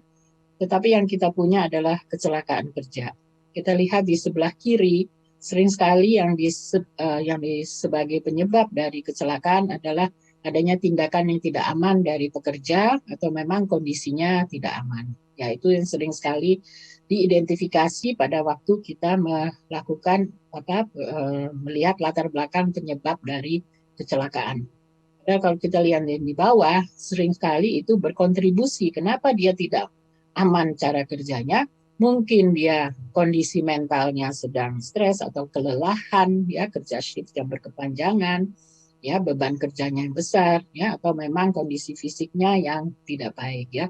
Jadi memang kalau pekerjaannya tidak baik, kecelakaan juga dengan sendirinya akan meningkat, ya karena tidak bisa bekerja dengan konsentrasi penuh. Nah, siapa pelaksana untuk kesehatan kerja? Ya, tadi sudah disebut dari ILO dan WHO sudah menyebut siapa pelaksananya. Nah, yang pertama adalah bahwa tim multidisiplin, ya tidak bisa masing-masing bekerja sendiri. Yaitu ada dokter, ada perawat, ya biasanya perawat kesehatan kerja, ada ahli kesehatan kerja, ahli ekonomi, higiene industri, ahli K3 dan lain-lain ya. Itu memang idealnya adalah kalau itu ada di rumah sakit. Tadi Pak Didi sudah menyebutkan ya, minimum misalnya S1, K3 itu harus ada. Nah, kalau di Indonesia untuk dokter yang memberi pelayanan kesehatan kerja itu memang ada yang mendapatkan pendidikan khusus yaitu dokter spesialis kedokteran okupasi. Ada juga dokter dengan S2 kedokteran kerja. Itu juga tentu kompetensinya berbeda ya, lebih terbatas ya. Dan juga dokter umum dengan pelatihan khusus. Jadi pelatihan khususnya tergantung apa yang mau dilakukan. Kalau dia mau mampu mendiagnosis penyakit akibat kerja, berarti mengikuti pelatihan khusus untuk diagnosis penyakit akibat kerja. Tapi kalau untuk penilaian layak kerja dan sebagainya itu belum ada. Nah, jadi kalau misalnya rumah sakit itu belum mampu mempunyai international standard, tidak masalah melakukan basic tadi ya, pelayanan kesehatan kerja dasar, tapi mungkin berjejaring dengan rumah sakit lain yang mempunyai international standard services sehingga bisa berkonsultasi atau bisa merujuk ke sana. Ini misalnya contoh ya, jadi kalau seorang perawat bekerja di poliklinik rawat jalan, didiagnosis terkena COVID, ya saya sengaja memakai COVID karena ini yang sering ya. Karena gejala ringan, maka dianjurkan isolasi mandiri di rumah dengan diberikan obat-obatan oleh dokternya. Dan sesuai peraturan yang berlaku di rumah sakit, setelah 10 hari, bila tidak ada gejala demam dan batuk lagi, diharapkan bertugas kembali.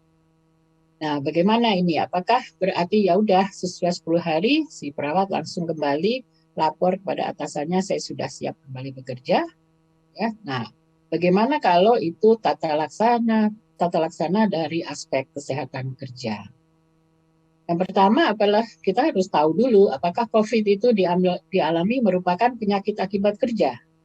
Sebab kalau penyakit akibat kerja, perlu dokternya melaporkan sesuai alur perlaporan yang berlaku untuk dia mendapatkan jaminan. Ya, kalau sebanyak yang COVID itu tidak dilaporkan sebagai penyakit akibat kerja, akhirnya dia tidak mendapatkan haknya.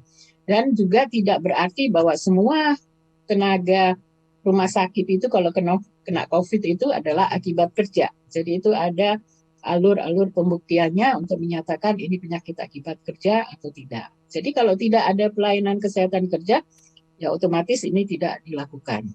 Ya. Tentu perlu dilakukan tracing, yaitu kalau itu kan akan dilakukan buat semua ya. Tapi kemudian perlu perbaikan program pencegahan pengendalian infeksi tidak? Mengapa dia sampai terkena? Apakah memang ada perbaikan yang perlu dilakukan dalam hal pencegahan dan pengendalian infeksinya dan termasuk K3-nya. Kemudian juga kalaupun dia penyakit akibat kerja atau bukan, perlu penilaian kelayakan kerja. Jadi perlu ada alur kalau seseorang tenaga kesehatan atau pekerja rumah sakit habis tidak masuk 2 minggu misalnya, dia kembali itu kemana? Apakah lapor langsung ke atasannya? Apakah ke tim K3-nya? Apakah sudah ada alurnya atau tidak? Kalau di beberapa negara itu kalau pekerja tidak masuk 2 minggu, itu harus diperiksa dulu oleh dokter spesialis okupasi untuk menyatakan dia bisa masuk bekerja dengan aman atau tidak, ya, sebab bisa berisiko buat pekerja lain ataupun pasien, ya, kalau tidak dinilai dulu penilaian kelaikan kerja. Jadi itu adalah tata laksana dari kesehatan kerja. Nah, mungkin agak berbeda dengan biasanya, ya, hanya COVID-nya yang ditangani kemudian boleh masuk, langsung masuk kembali. Ya, ini hanya contoh sekedar untuk melihat perbedaan mungkin dalam pelayanan kesehatan kerja.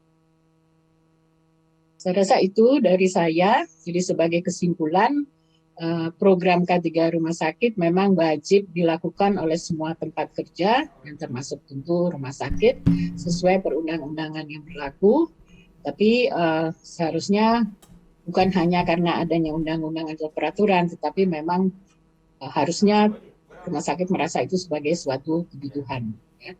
Dan rumah sakit apalagi merupakan tempat kerja yang berisiko tinggi bagi pekerjanya, dan implementasi program K3 rumah sakit akan menguntungkan pihak pekerja, masyarakat, dan pihak rumah sakit sendiri dalam memberikan pelayanan berkualitas, ya, dan juga yang berfokus pada patient safety.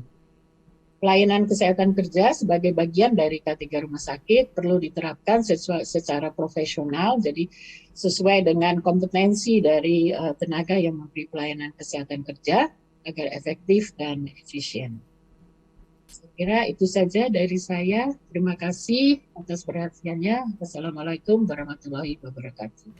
Waalaikumsalam warahmatullahi wabarakatuh. Terima kasih Dr. Astrid Sulistomo MPH, spesialis kedokteran onkologi yang telah memaparkan secara detail terkait dengan aspek kesehatan kerja pada program K3 rumah sakit. Terkhusus tadi kita menyimak beliau bagaimana kemudian ini sangat penting pada saat kita berada pada era pandemi, kemudian banyaknya penyakit menular, ada HIV, AIDS, SARS, dan yang lain sebagainya, ya. Tentu ini menjadi menarik untuk kemudian kita menghadirkan K3 dengan segala lingkup ruang, fungsi, tugas, dan perannya.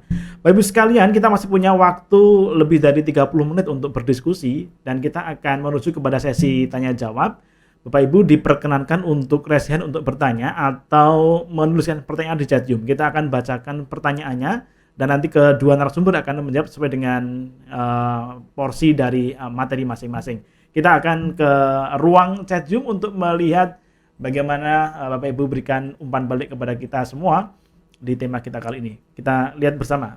Pak Dede dan Dr. Astrid nanti menjawab sesuai dengan pertanyaan yang diajukan. Iya Pak Dede ya? Yes, ya. Baik, kita mencoba ke pertanyaan yang pertama. Bisakah dibantu kita untuk menuju ke ruang? Nah, kita sudah berada di ruang chat Zoom.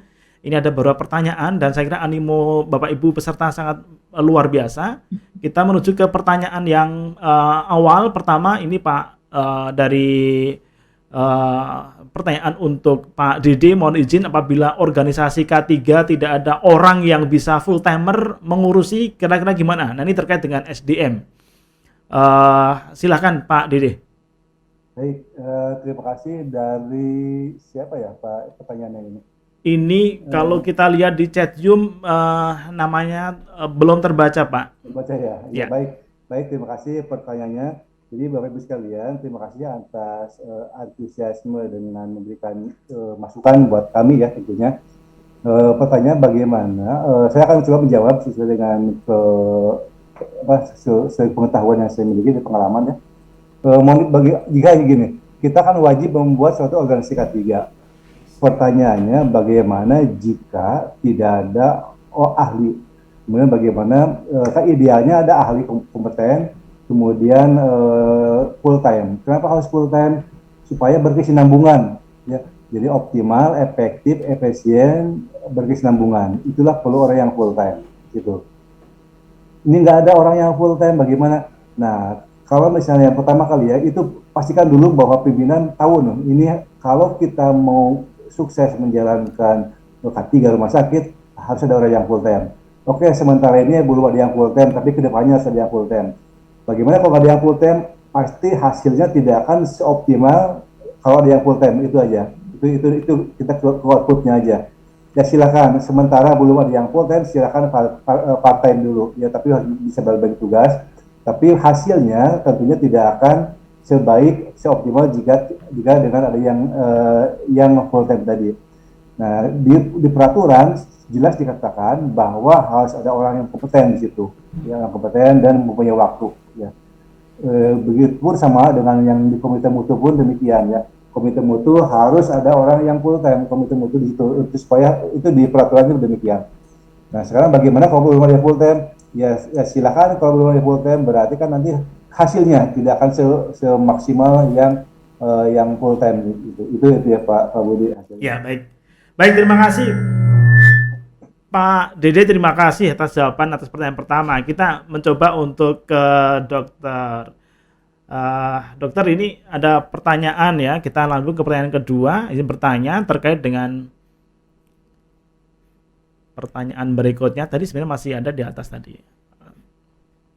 Oke, kita coba ke ini. Izin bertanya terkait dengan pelaksanaan audit unit kerja tersebut ya, apakah ada form tersendiri yang tersendiri? Nah, ini dari Bu Nuri, ini mungkin masih ke Pak Dede ya, nanti mungkin Bu Dokter bisa nambahin dulu terkait dengan pelaksanaan audit unit K3, Pak. Apakah ada standar form tersendiri? Kami persilakan Pak Dede. Baik, jadi audit K3 itu ada ya, jadi kita kan tadi mengacu kepada standar K3 yang kita buat ya. Jadi kan ada sistem manajemen K3, ada formulir form untuk audit SMK3 itu sudah ada. Jadi kita bisa, kalau kita mau mengaudit sistem manajemen K3, kita bisa menggunakan formulir audit SMK3. Itu ada formulirnya Bu, nanti bisa dilihat di Perpres 20 tahun 2000, Perpres nomor 50 ya tahun 2020 itu ada tentang SMK3.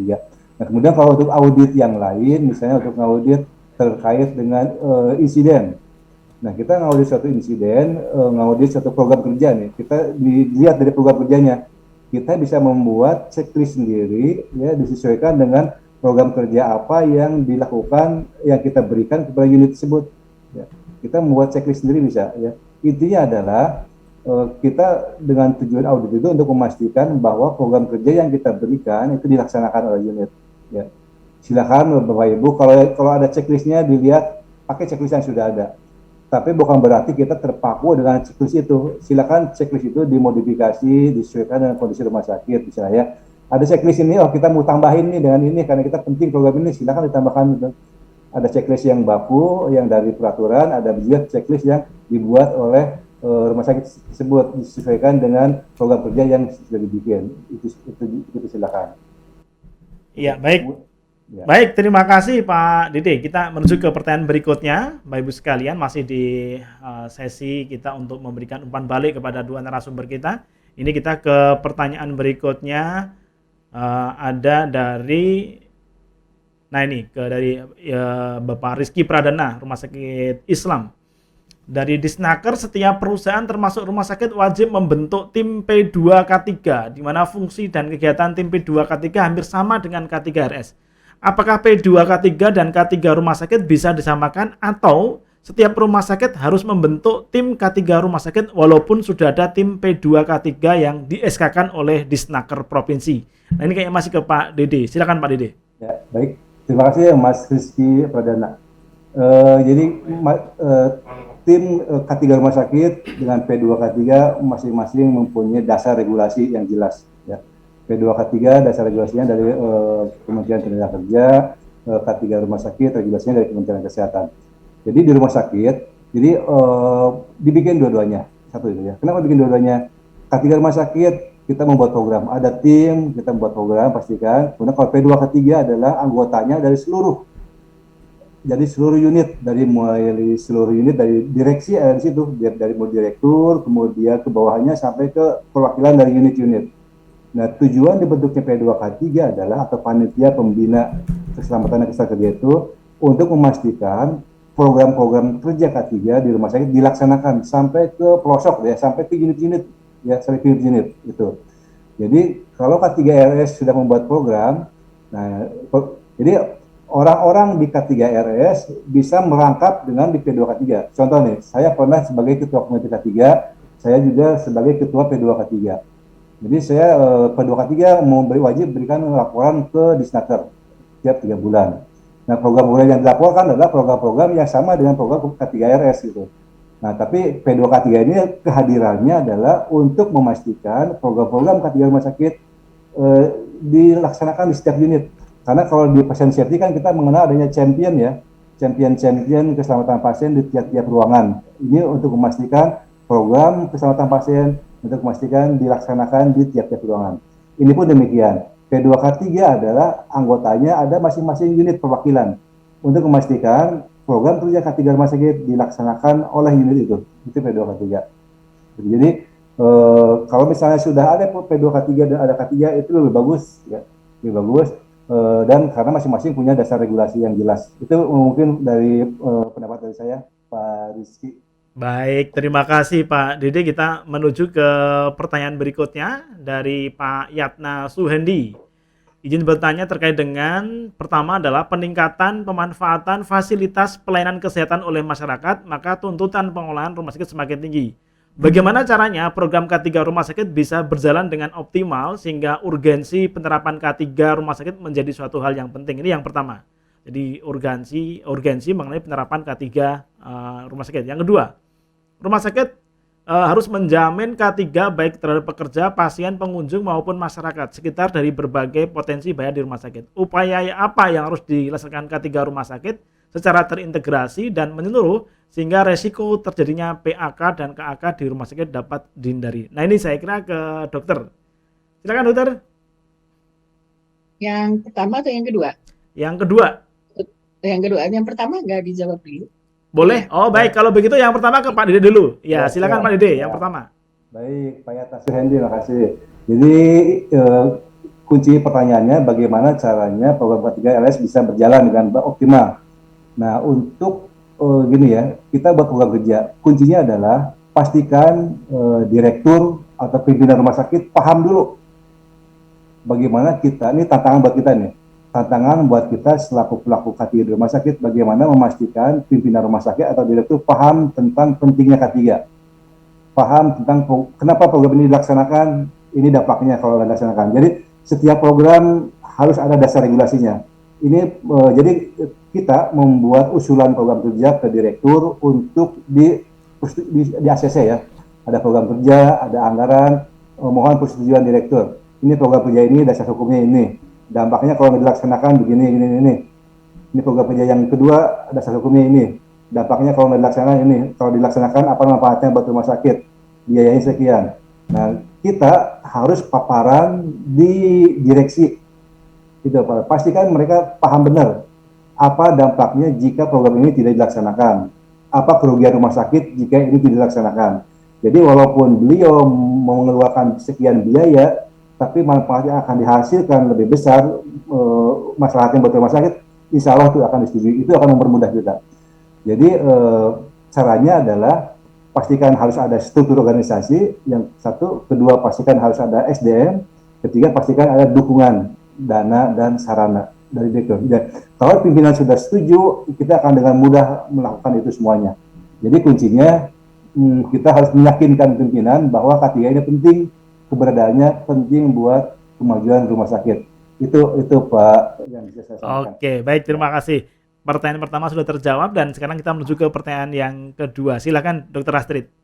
Ya, saya coba jawab ya. Jadi seperti tadi sudah dikatakan, memang bahaya potensial di rumah sakit itu sangat banyak dan dari semua golongan itu ada ya. Tentu memang pertama-tama kalau sebagai tim K3 itu harus identifikasi dahulu apa saja sih bahaya potensial yang ada. Judulnya juga bahaya potensial, belum tentu menyebabkan atau merupakan bahaya. Nah, sesudah identifikasi, kemudian juga dikelompokkan, dilihat mana yang belum terkendali. Jadi kalau misalnya kita tahu, misalnya bising di ruang generator, ya kan kita tahu ada nilai ambang batas bising itu 85 desibel. Apakah melebihi atau tidak? Kalau melebihi berarti belum terkendali.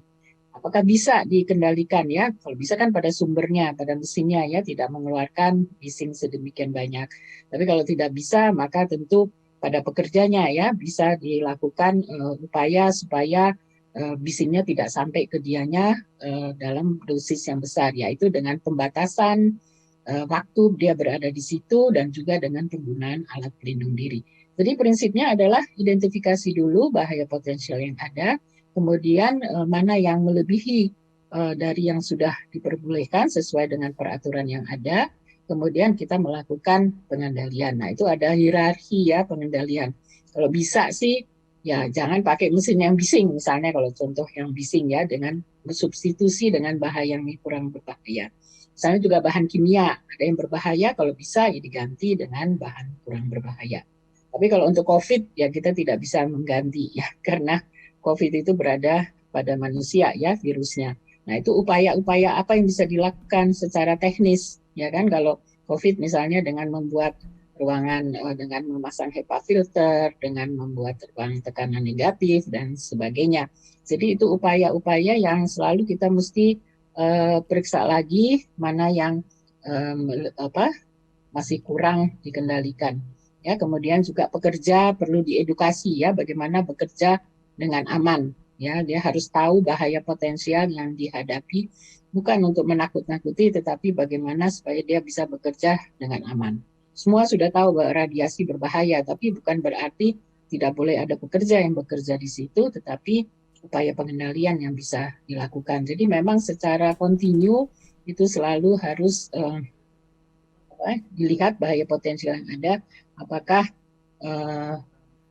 sudah terkendali atau tidak, dan harus kerjasama antara pekerja yang bekerja di situ, pimpinan rumah sakit maupun tim K3 yang secara teknis menguasai bagaimana sih melakukan pengendalian tersebut. Terus itu yang saya bisa jawab. Baik, terima kasih Dokter Astrid. Kita menuju ke pertanyaan berikutnya. Ini dari peserta kita, perlukah rumah sakit menerapkan SMK 3 dan regulasi dari Naker bahwa Sekretaris P2K3 rumah sakit wajib mengikuti pelatihan K3 umum dan mendapat penunjukan dari Depnaker? Apakah di rumah sakit juga diperlukan? Nah, ini ke Pak Didik kayaknya hampir sama dengan pertanyaan di atas tadi ya, tapi monggo Pak Didik silakan untuk dipertegas kembali. Apakah di rumah sakit perlu melaksanakan SMK 3? Tadi kita lihat ya bahwa salah satu yang saya paparkan tadi ada tahapan-tahapan dalam melaksanakan K3 itu diantaranya melaksanakan sistem manajemen K3. Jadi suatu perusahaan yang jumlah tenaga kerjanya minimal 100 orang atau mengandung potensi bahaya itu wajib melaksanakan sistem manajemen K3. Ya, rumah sakit ini sudah memenuhi syarat tersebut nih. Misalnya kita sudah karyawannya lebih dari 100 orang. Yang kedua, jelas di rumah sakit ada sangat berisiko sekali, banyak potensi bahaya. Jadi rumah sakit itu wajib melaksanakan sistem manajemen K3, SMK 3. Itu tadi apa lagi ya? Kemudian sini. Apa lagi ya tadi? Jadi wajib ya kita tetap melaksanakan sistem manajemen K3 karena kita memenuhi syarat untuk melaksanakan itu, karena di atas 100 orang jumlah tenaga kerjanya, kemudian ada potensi bahaya besar di rumah sakit, potensi bahaya sangat tinggi. Ya, baik. Terima kasih Pak Dede. Ini kita menuju ke Dokter Astrid kembali nih Dok. Ada pertanyaan terkait dengan selain K3 ada juga PPI. Nah, ini mohon arahnya bagaimana batasan antara PPI dan K3 di rumah sakit. Dokter Astrid dipersilakan. Ya. Jadi memang setiap rumah sakit ya selain ada komite K3 juga ada komite pencegahan infeksi. Jadi sebetulnya ya harus berkoordinasi ya. Kalau PPI itu melihat atau melakukan pengendalian infeksi secara umum ya, apakah itu pada pasien, pengunjung, pekerja, itu bagaimana sih sistem pengendalian infeksi yang harus dilaksanakan di rumah sakit ya. Kalau K3 ya, meskipun juga sasarannya adalah juga pengunjung dan sebagainya, tapi terutama melihat dulu tadi ya penularan infeksi pada pekerja. Jadi harus ada koordinasi. Jadi kalau tim PPI itu menerima misalnya ada data bahwa ada beberapa perawat tertular, katakanlah tadi penyakit COVID, tentu K3 harus mengetahui. Jadi ya setiap rumah sakit bagaimana koordinasinya itu yang harus sudah ditentukan dari awal sehingga dua-duanya masih mengetahui ya. Jadi tidak saling juga tumpang tindih, tapi harus dibuat batasan yang jelas. Jadi K3 itu dalam hal ini infeksi itu merupakan salah satu bahaya potensial, yaitu bahaya potensial biologis yang harus ditangani. Ya, jadi itu dari K3. Kalau Komite PPI itu memang keseluruhan melihat bagaimana sih penularan atau transmisi infeksi bisa dikendalikan di seluruh rumah sakit. Jadi ada bersinggungan, tapi bisa bekerja sama dengan baik, saya rasa. Ya, baik, terima kasih Dokter Astrid. Kita menuju ke pertanyaan berikutnya, Bapak Ibu sekalian. Kita ingatkan juga bahwa kalau Bapak Ibu nanti akan bertanya secara langsung, kami persilakan dengan raise hand. Nanti kita berikan kesempatan untuk bertanya secara langsung, tidak melalui chat Zoom, Bapak Ibu sekalian. Baik, ini kita menuju ke pertanyaan berikutnya ini. Izin bertanya, Dokter Astrid, terkait dengan pemeriksaan MCU berkala. Ada standar ketentuannya untuk setiap unit di rumah sakit untuk kami jadikan acuan pelaksananya. Jadi apakah ada standar ya MCU di rumah sakit, dokter? Monggo.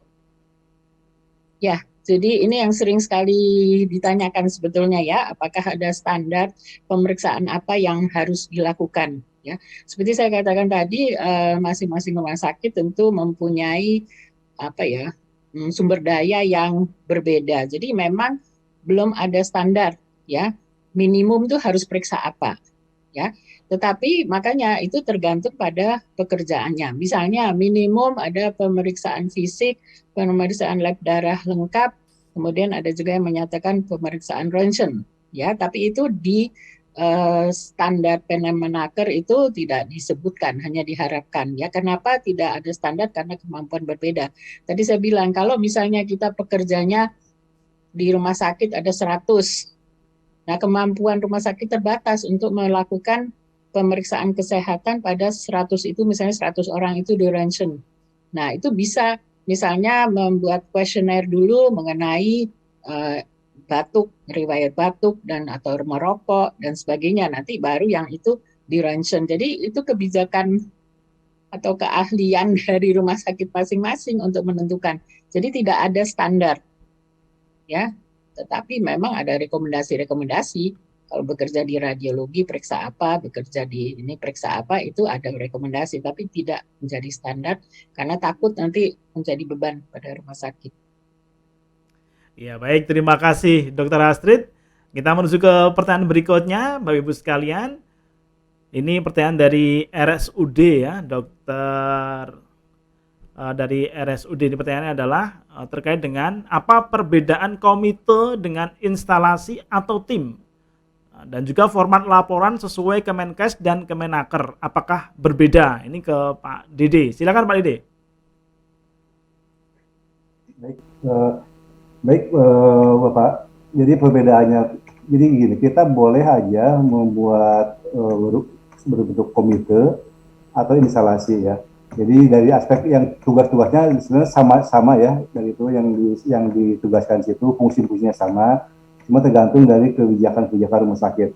Nah kalau misalnya komite dia bisa langsung bertanggung jawab kepada direktur ya.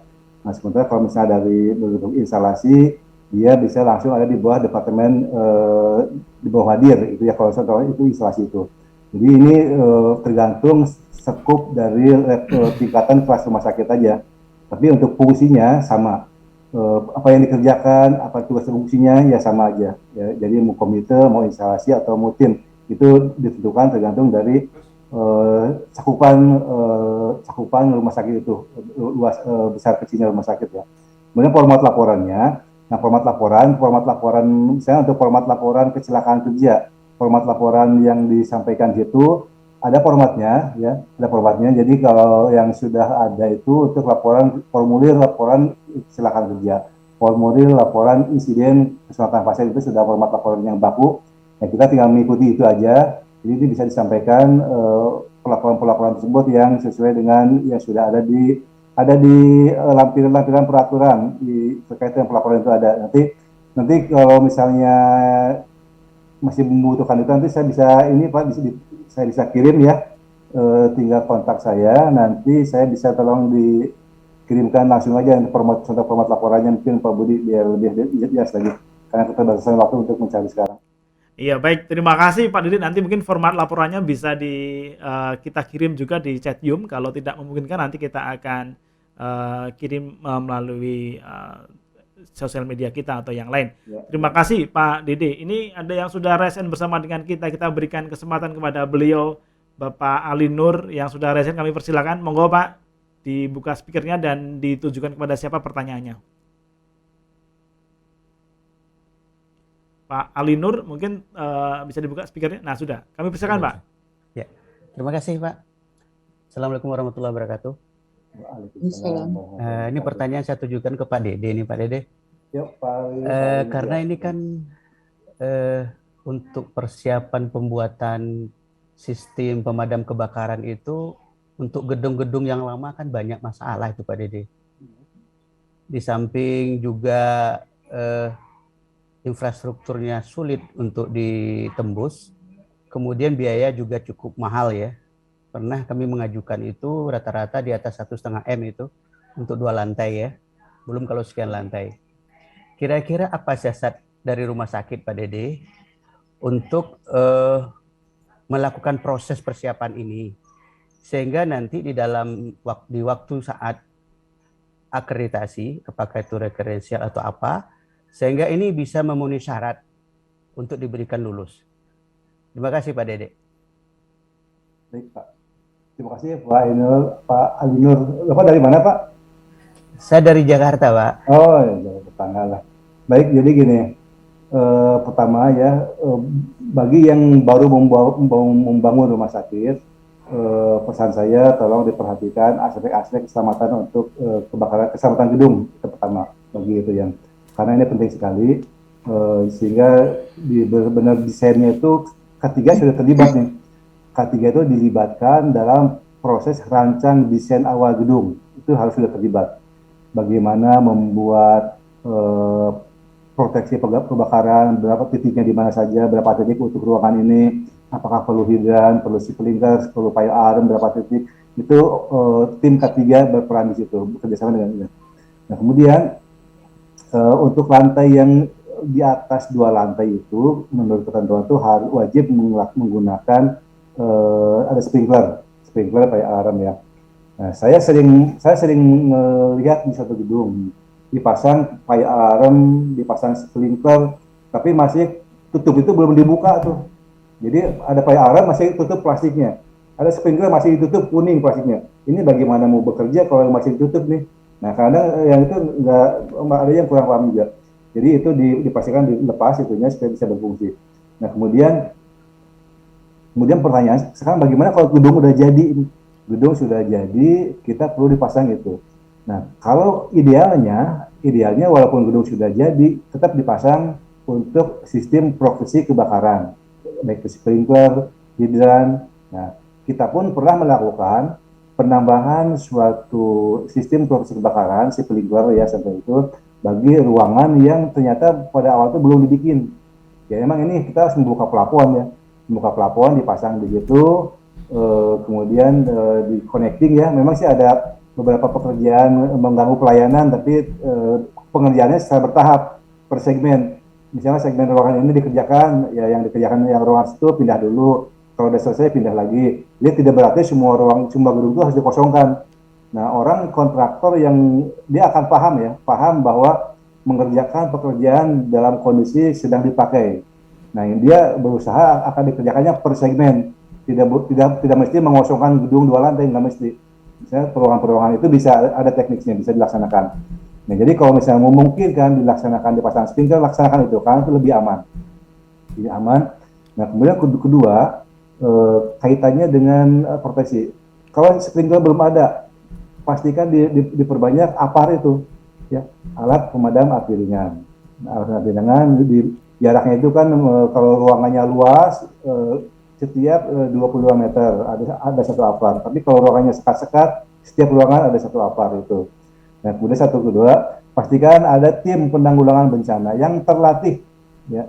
Ada tim penanggulangan kebakaran yang terlatih di tiap-tiap ruangan dan di rumah sakit. Itu harus pastikan ada bukti pelatihannya, dan nanti kalau setiap orang dicek, dia harus bisa laksanakan. Dan berikutnya juga, Tadi saya lihat ada tangga RAM ya. Apakah tangga RAM juga ini hal yang penting? Rumah sakit harus membuat tangga RAM. Kenapa perlu membuat tangga RAM? Ini buat evakuasi pasien dari lantai ke turun. Karena dalam kondisi kebakaran kita tidak boleh menggunakan lift. Ya, tidak boleh menggunakan lift karena kalau kita menggunakan lift dalam kondisi kebakaran, lift akan mati. Ya, dia akan dimatikan kecuali kalau rumah sakit mempunyai lift khusus kondisi kebakaran, itu boleh karena sistem pengamanannya berbeda. Tapi kalau kita tidak punya lift khusus kondisi kebakaran, lift tidak boleh digunakan jika terjadi kondisi darurat kebakaran karena lift akan mati. Kalau masuk situ dia banyak asapnya, itu digunakan. Oleh karena itu untuk evakuasi menggunakan tangga darurat untuk pasien yang bisa jalan atau pasien yang bisa dipapah ya. Tapi pasien yang dengan kursi roda, pasien dengan tempat tidur lewat mana nih? Mau nggak mau kan lewat RAM atau jalanan lain. Nah oleh karena itu rumah sakit harus mempunyai RAM itu, ini untuk keselamatan ya, standar keselamatan pasien itu K3 gitu Pak. Nah jadi kalau misalnya tadi kembali ke pertanyaannya, bagaimana dengan kondisi rumah sakit yang belum ada sistem proteksi? Ya diusahakan Pak, tetap harus ada proteksi kebakaran dengan cara pengerjaannya bertahap gitu ya. Nah sekarang kalau misalnya terlalu mahal, ya misalnya untuk tahun ini kerjakan tahap 5 dulu, berikutnya tahap 6 penting ada progres, ada rencana kerja dari K3 bahwa gedung ini akan dipasang sistem proteksi kebakaran. Adapun pemasangannya adalah bertahap, misalnya per tahun, berapa tahun ke depan gitu ya. Nah itulah yang kalau untuk akreditasi sih biasanya itu pengalaman saya, kalau kita ada satu pekerjaan yang belum, yang penting kita tunjukkan bahwa kita punya program untuk melaksanakan pekerjaan ini. Program tahun ini sekian, tahun depan sekian, dihubungkan dengan kondisi keuangan rumah sakit. Nah itu bisa juga Pak, itu sebagai dasar untuk disampaikan kepada penilai. Kenapa ini belum dilaksanakan? Ini Pak, kami sudah punya program, dan ini rencananya, ini anggarannya, yang ini baru sekian. Sementara itu belum jadi, kami backup dengan APAR, kami backup dengan tim yang sudah terlatih, kami backup dengan hidran yang sudah ada di luar gedung. Mungkin itu Pak bisa saya sampaikan Pak ini. Baik, terima kasih Pak Dede. Ini sudah menjawab pertanyaan dari Pak Istor tadi itu. Kita satu pertanyaan lagi yang akan kita bacakan, dan selanjutnya Bapak Ibu sekalian nanti pertanyaan-pertanyaan yang belum terjawab nanti akan kita jawab melalui saluran komunikasi media kita, dan mohon berkenan nanti Bapak Ibu sekalian untuk melakukan presensi di akhir sesi Larsi Talk Show sehingga nanti kita bisa berkomunikasi dengan Bapak Ibu sekalian. Oke, kita akan ambil lagi satu pertanyaan mengakhiri sesi tanya jawab di Larsi Talk Show edisi kelima ini. Kita ke Mas Arif, Pak Arif Satiawan. Masih ada rumah sakit yang memandang bahwa belum diperlukannya adanya petugas K3 yang full timer di rumah sakit. Padahal regulasi pemerintah sudah menjawabnya. Bagaimana peran akreditasi dalam menghilangkan paradigma tersebut?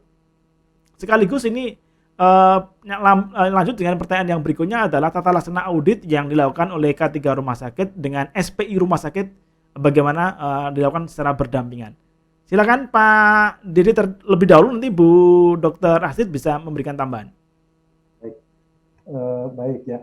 Yang kedua saya ini tadi yang masalah K3 yang full time, kedua SPI.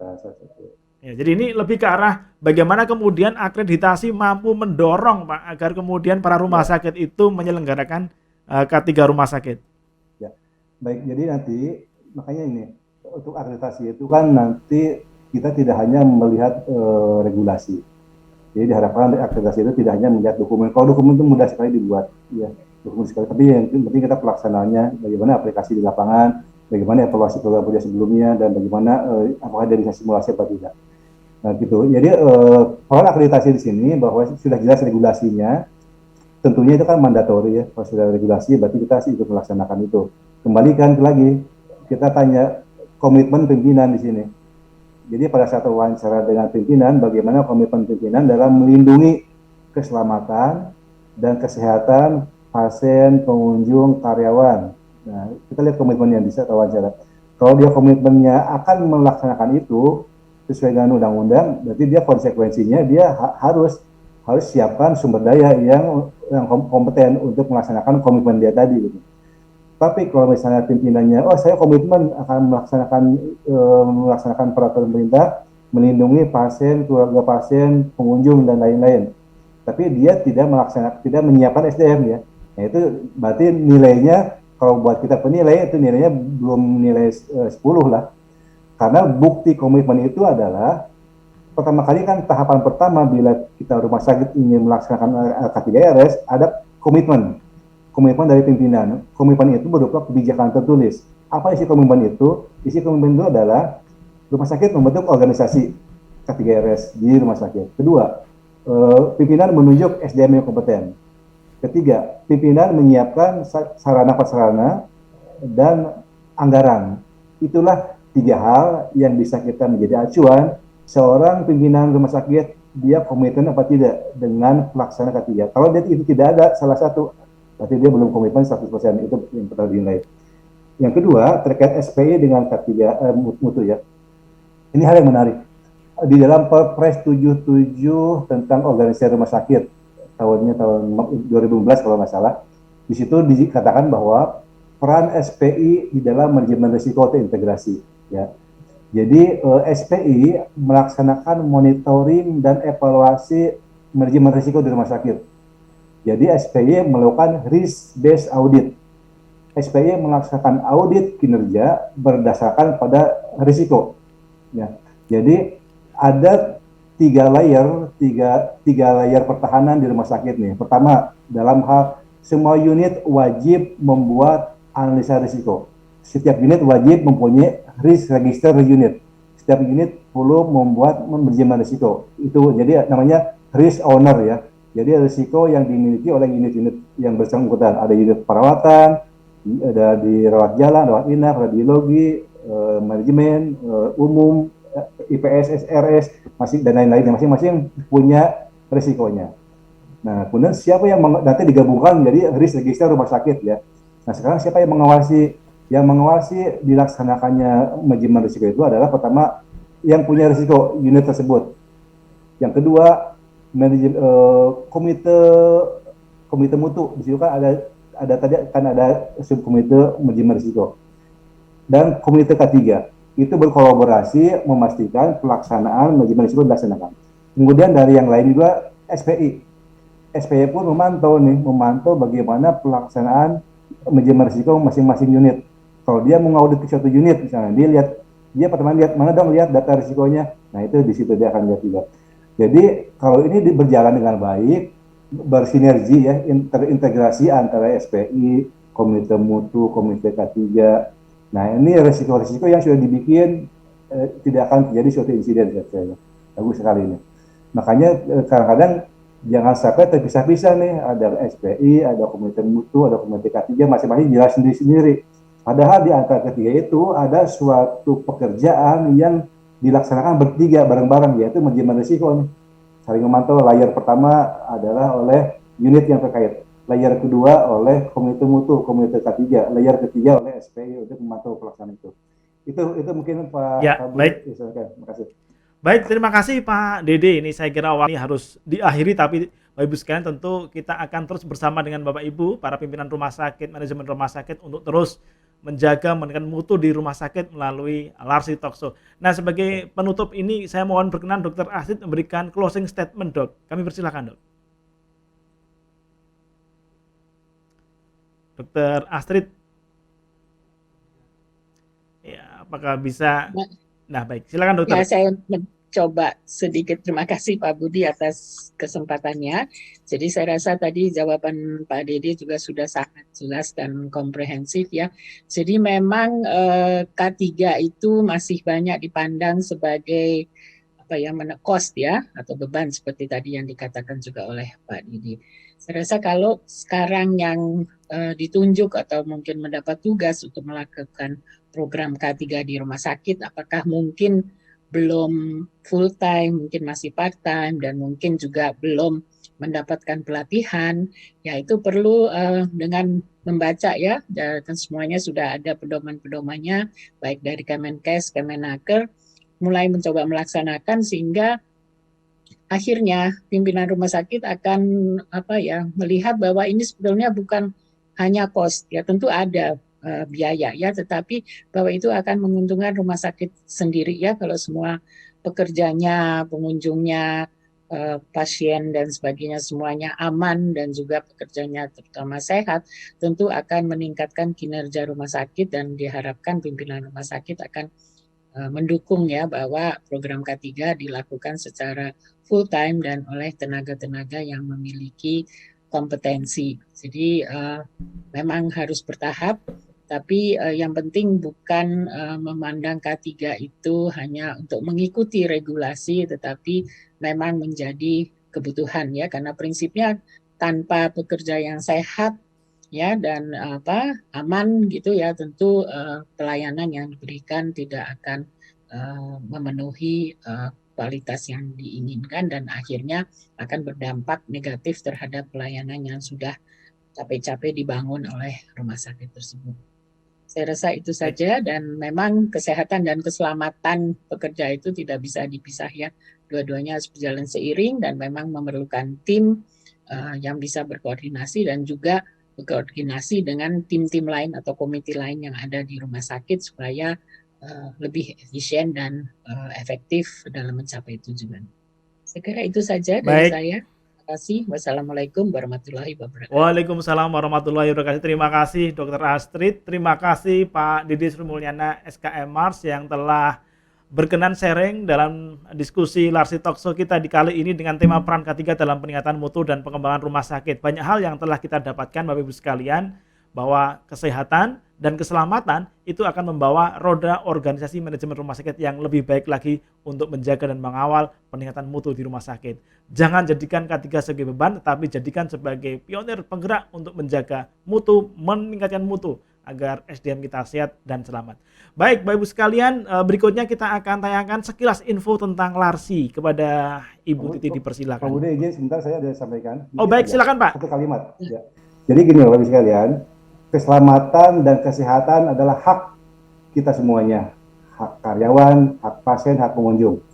Kemudian kesehatan, perlindungan kesehatan dan keselamatan adalah kewajiban institusi. Jadi ini adalah antara hak dan kewajiban. Satu, yang kedua, jadi kita harus hati-hati sebenarnya. Jangan sampai ada suatu insiden gara-gara kita lalai melindungi mereka, kita kena tuntutan, itu aja Pak. Jadi wajib melaksanakan K3RS itu intinya. K3 bukan suatu biaya, tapi investasi buat kita semuanya. Baik. Ya, Pak Budi. Baik, terima kasih Pak Dede. Jadi K3 ini adalah investasi. Jadi mari betul-betul pastikan rumah sakit kita menyelenggarakan K3 di rumah sakit masing-masing. Terima kasih Pak Dede, sekali lagi terima kasih Pak Dede Sri Mulyana SKM Mars. Terima kasih kepada Ibu Dr. Astrid Sulistomo MPH SPOK atas sesinya ya. Nanti kita akan kembali undang beliau, surveyor Larsi, Bapak Ibu sekalian, di lain waktu dengan lain tema. Baik, berikutnya kita akan tampilkan sekilas info tentang Larsi, Lembaga Akreditasi Rumah Sakit Indonesia. Dipersilakan. Oke, baik Bapak Ibu sekalian, ini adalah link bits kita ya, untuk berikan masukan, umpan balik Bapak Ibu sekalian, ataupun usulan-usulan. Silakan nanti Bapak Ibu sekalian untuk scan barcode kita ini, QR code kita ini di perangkat Bapak Ibu sekalian ya, bagi HP dan yang lain. Nanti Bapak Ibu bisa memberikan masukan dan juga pertanyaan-pertanyaan atau gagasan-gagasan dan umpan balik untuk pengembangan Larsi maupun untuk Bapak Ibu sekalian. Larsi akan selalu menjadi mitra baik Bapak Ibu dalam menjaga dan meningkatkan mutu rumah sakit. Nah, Bapak Ibu sekalian nanti bisa menghubungi kontak kami di Ibu Titi Kurniati 0815 8633 7103. Juga kepada Ibu Mintarwati di 0812 81 22092. Kepada rumah sakit yang akan mendaftar atau persiapan pendampingan dapat menghubungi kepada dua narahubung kita ini. Oke, baik Bapak Ibu sekalian, kiranya demikian, dan nanti silakan untuk lihat terus di YouTube Larsi, Lembaga Akreditasi Rumah Sakit Indonesia. Selepas talkshow ini nanti akan kita upload untuk sesi Larsi Talkshow edisi yang kelima ini. Bapak Ibu bisa melihat kembali informasi tadi di link YouTube kita di Lembaga Akreditasi Rumah Sakit Indonesia. Ingat, Larsi, Lembaga Akreditasi Rumah Sakit Indonesia. Terima kasih Bapak dan Ibu sekalian yang telah berkenan bersama dengan kami. Sehat selalu Bapak Ibu sekalian, dan terus maju bersemangat menjadikan rumah sakit kita rumah sakit yang handal, yang tangguh, yang bermutu. Terima kasih, sampai ketemu di Larsi mendatang. Assalamualaikum warahmatullahi wabarakatuh. Sampai ketemu. Waalaikumsalam warahmatullahi wabarakatuh.